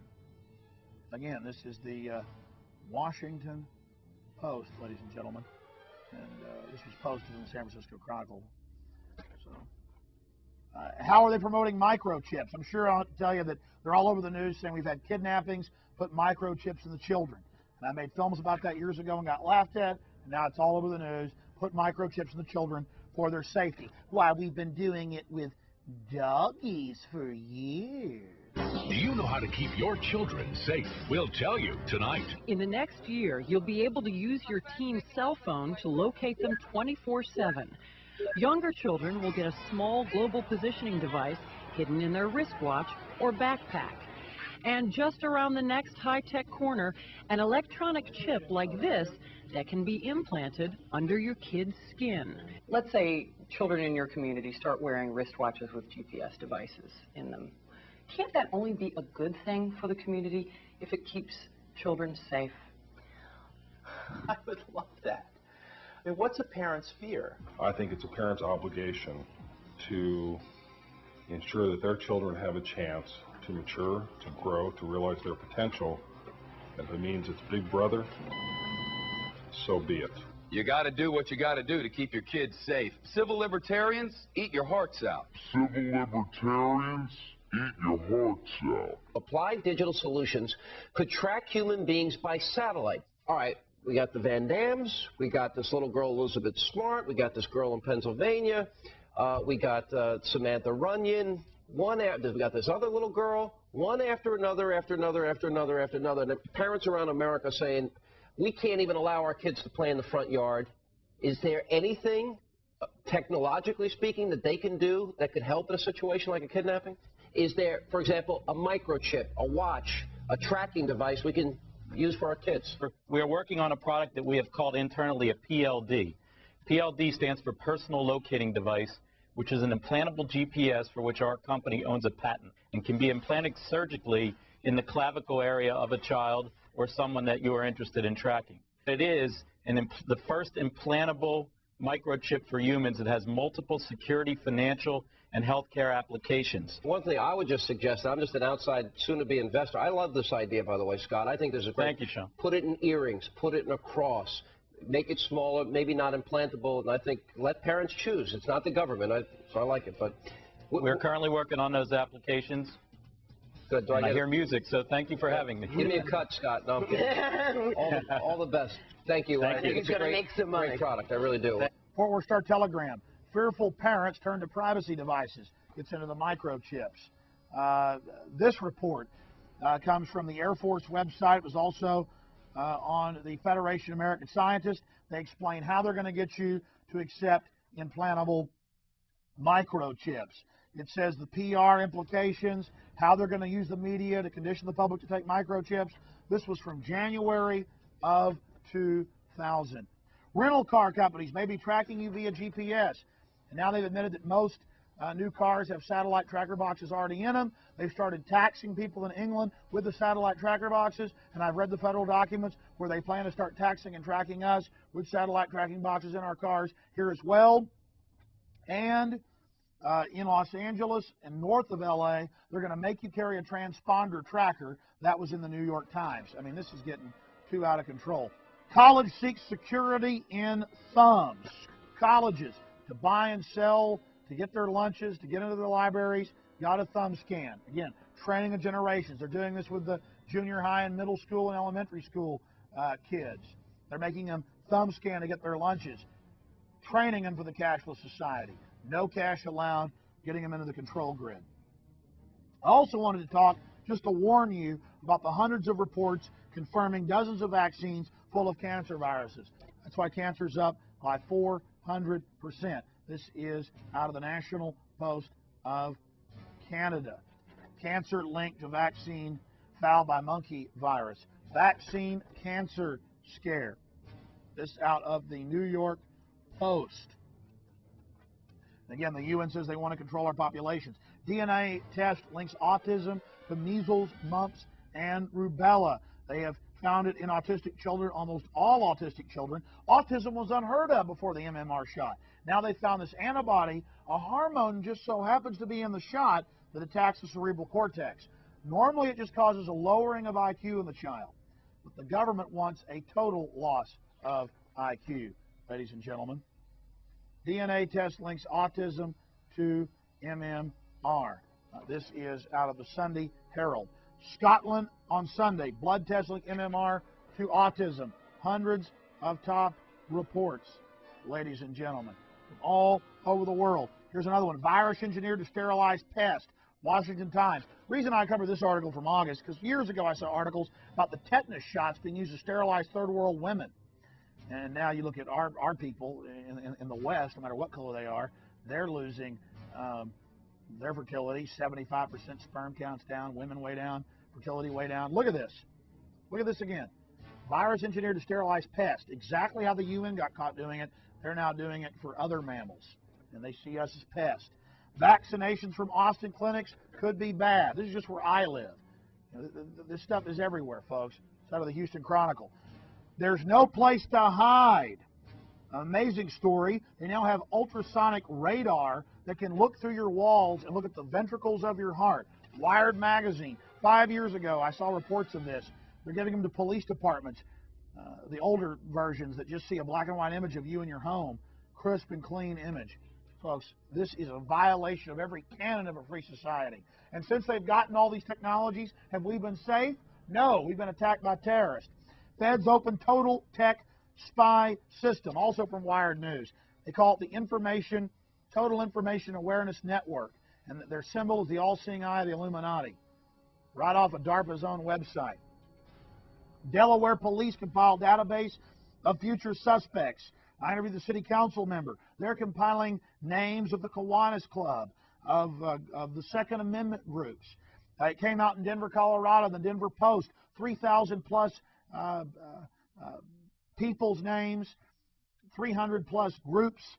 They had photos, they had files on Kiwanis, NRA, liberal preachers, conservative preachers, on everybody.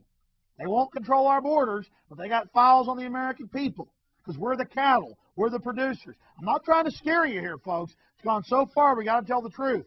Delaware police database on future subjects, people who've never committed crimes.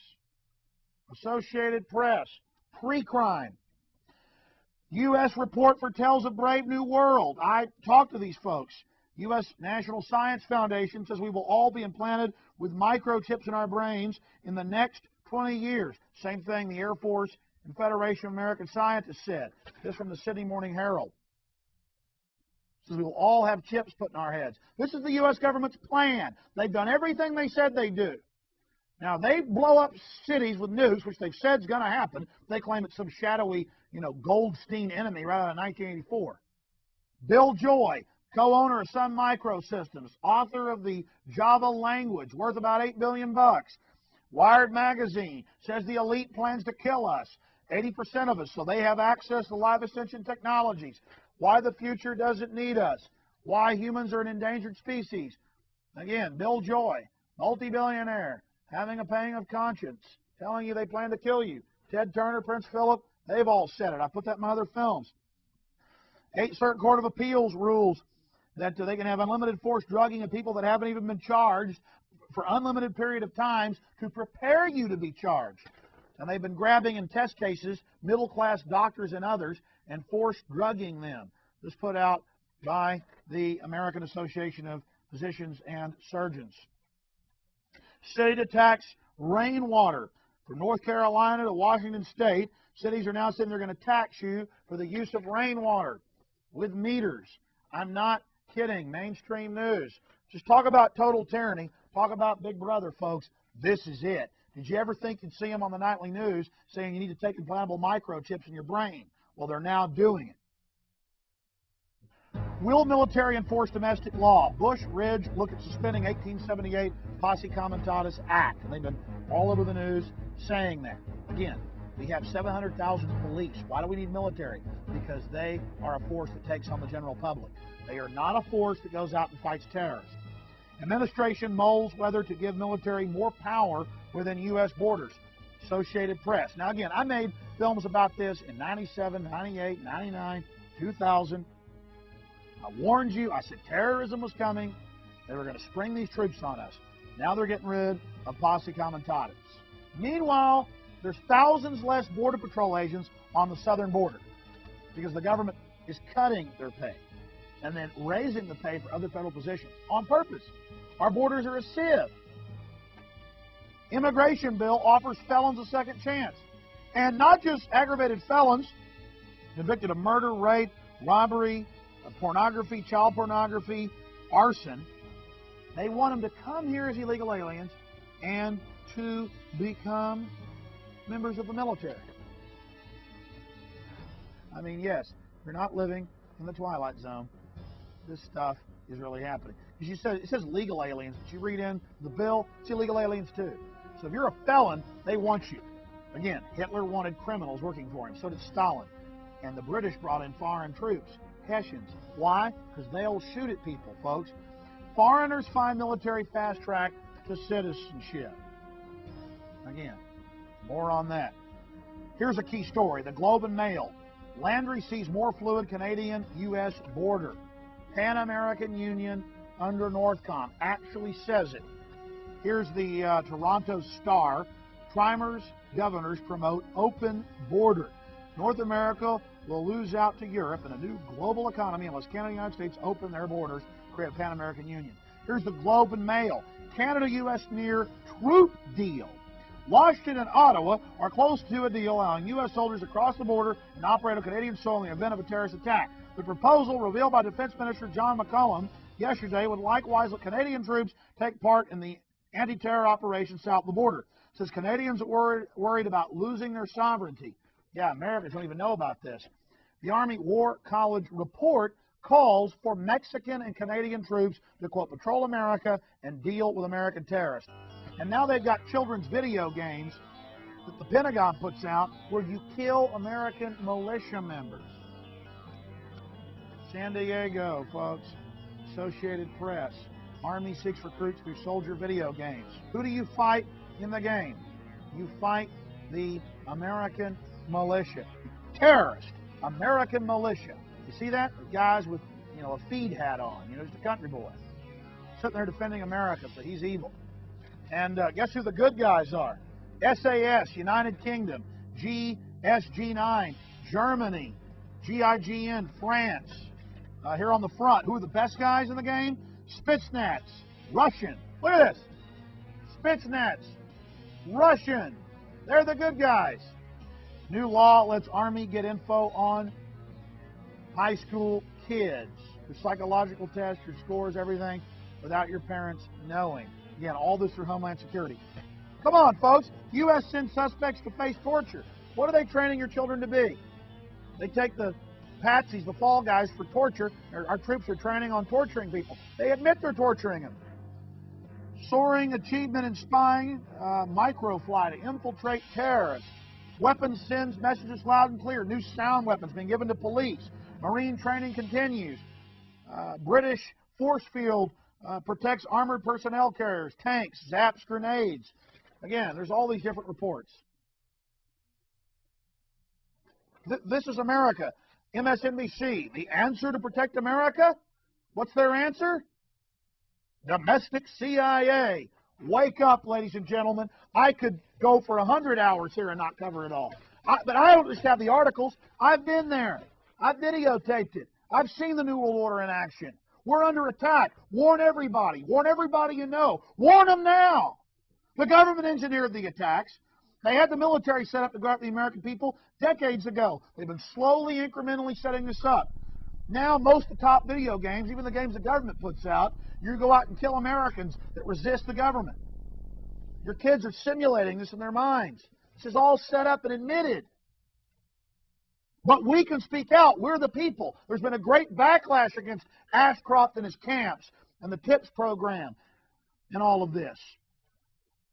The problem is they're going to blow more stuff up and say, see, you got to give us all your rights. But won't listen to the civil libertarians. Don't listen to the folks that, say we deserve freedom. They're selling you tyranny. Check out the information for yourself. Go to InfoWars.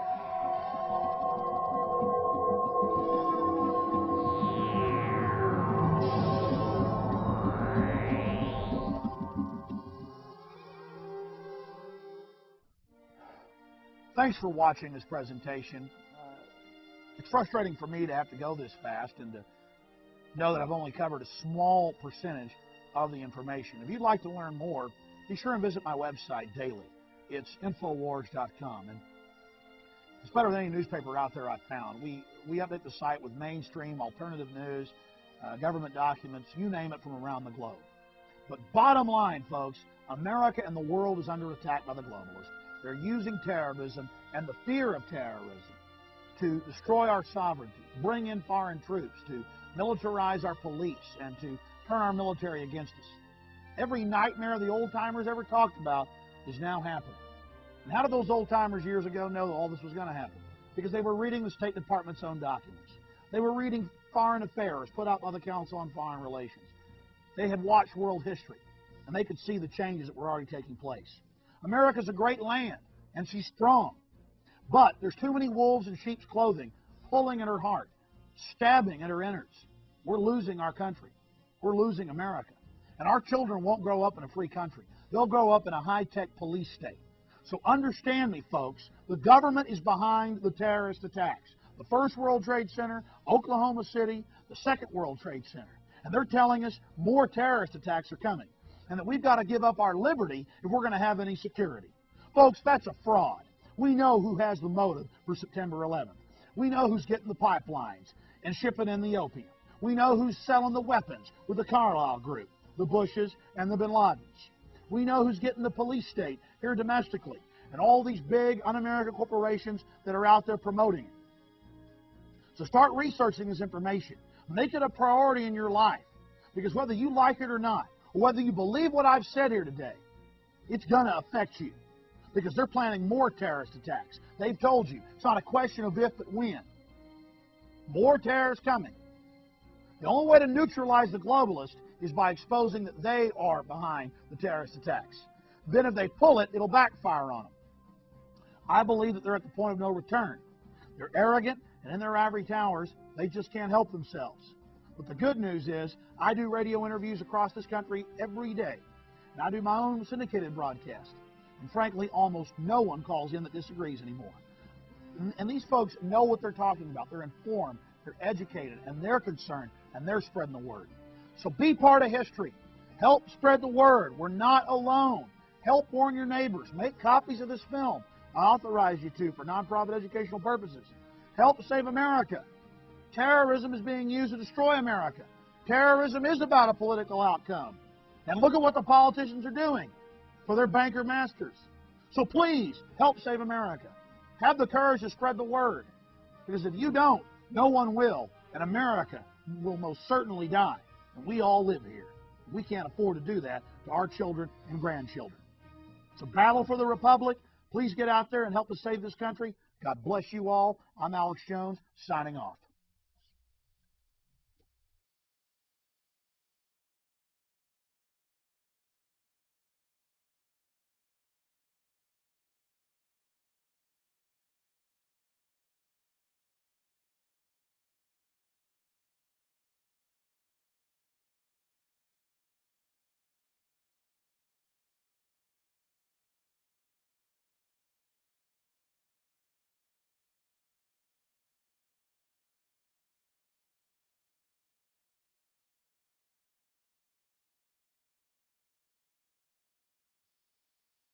To order additional copies of this film or other titles, please call toll-free 1-888-253-3139. That's 888-253-3139. Or simply visit our websites at Infowars.com and net for further information.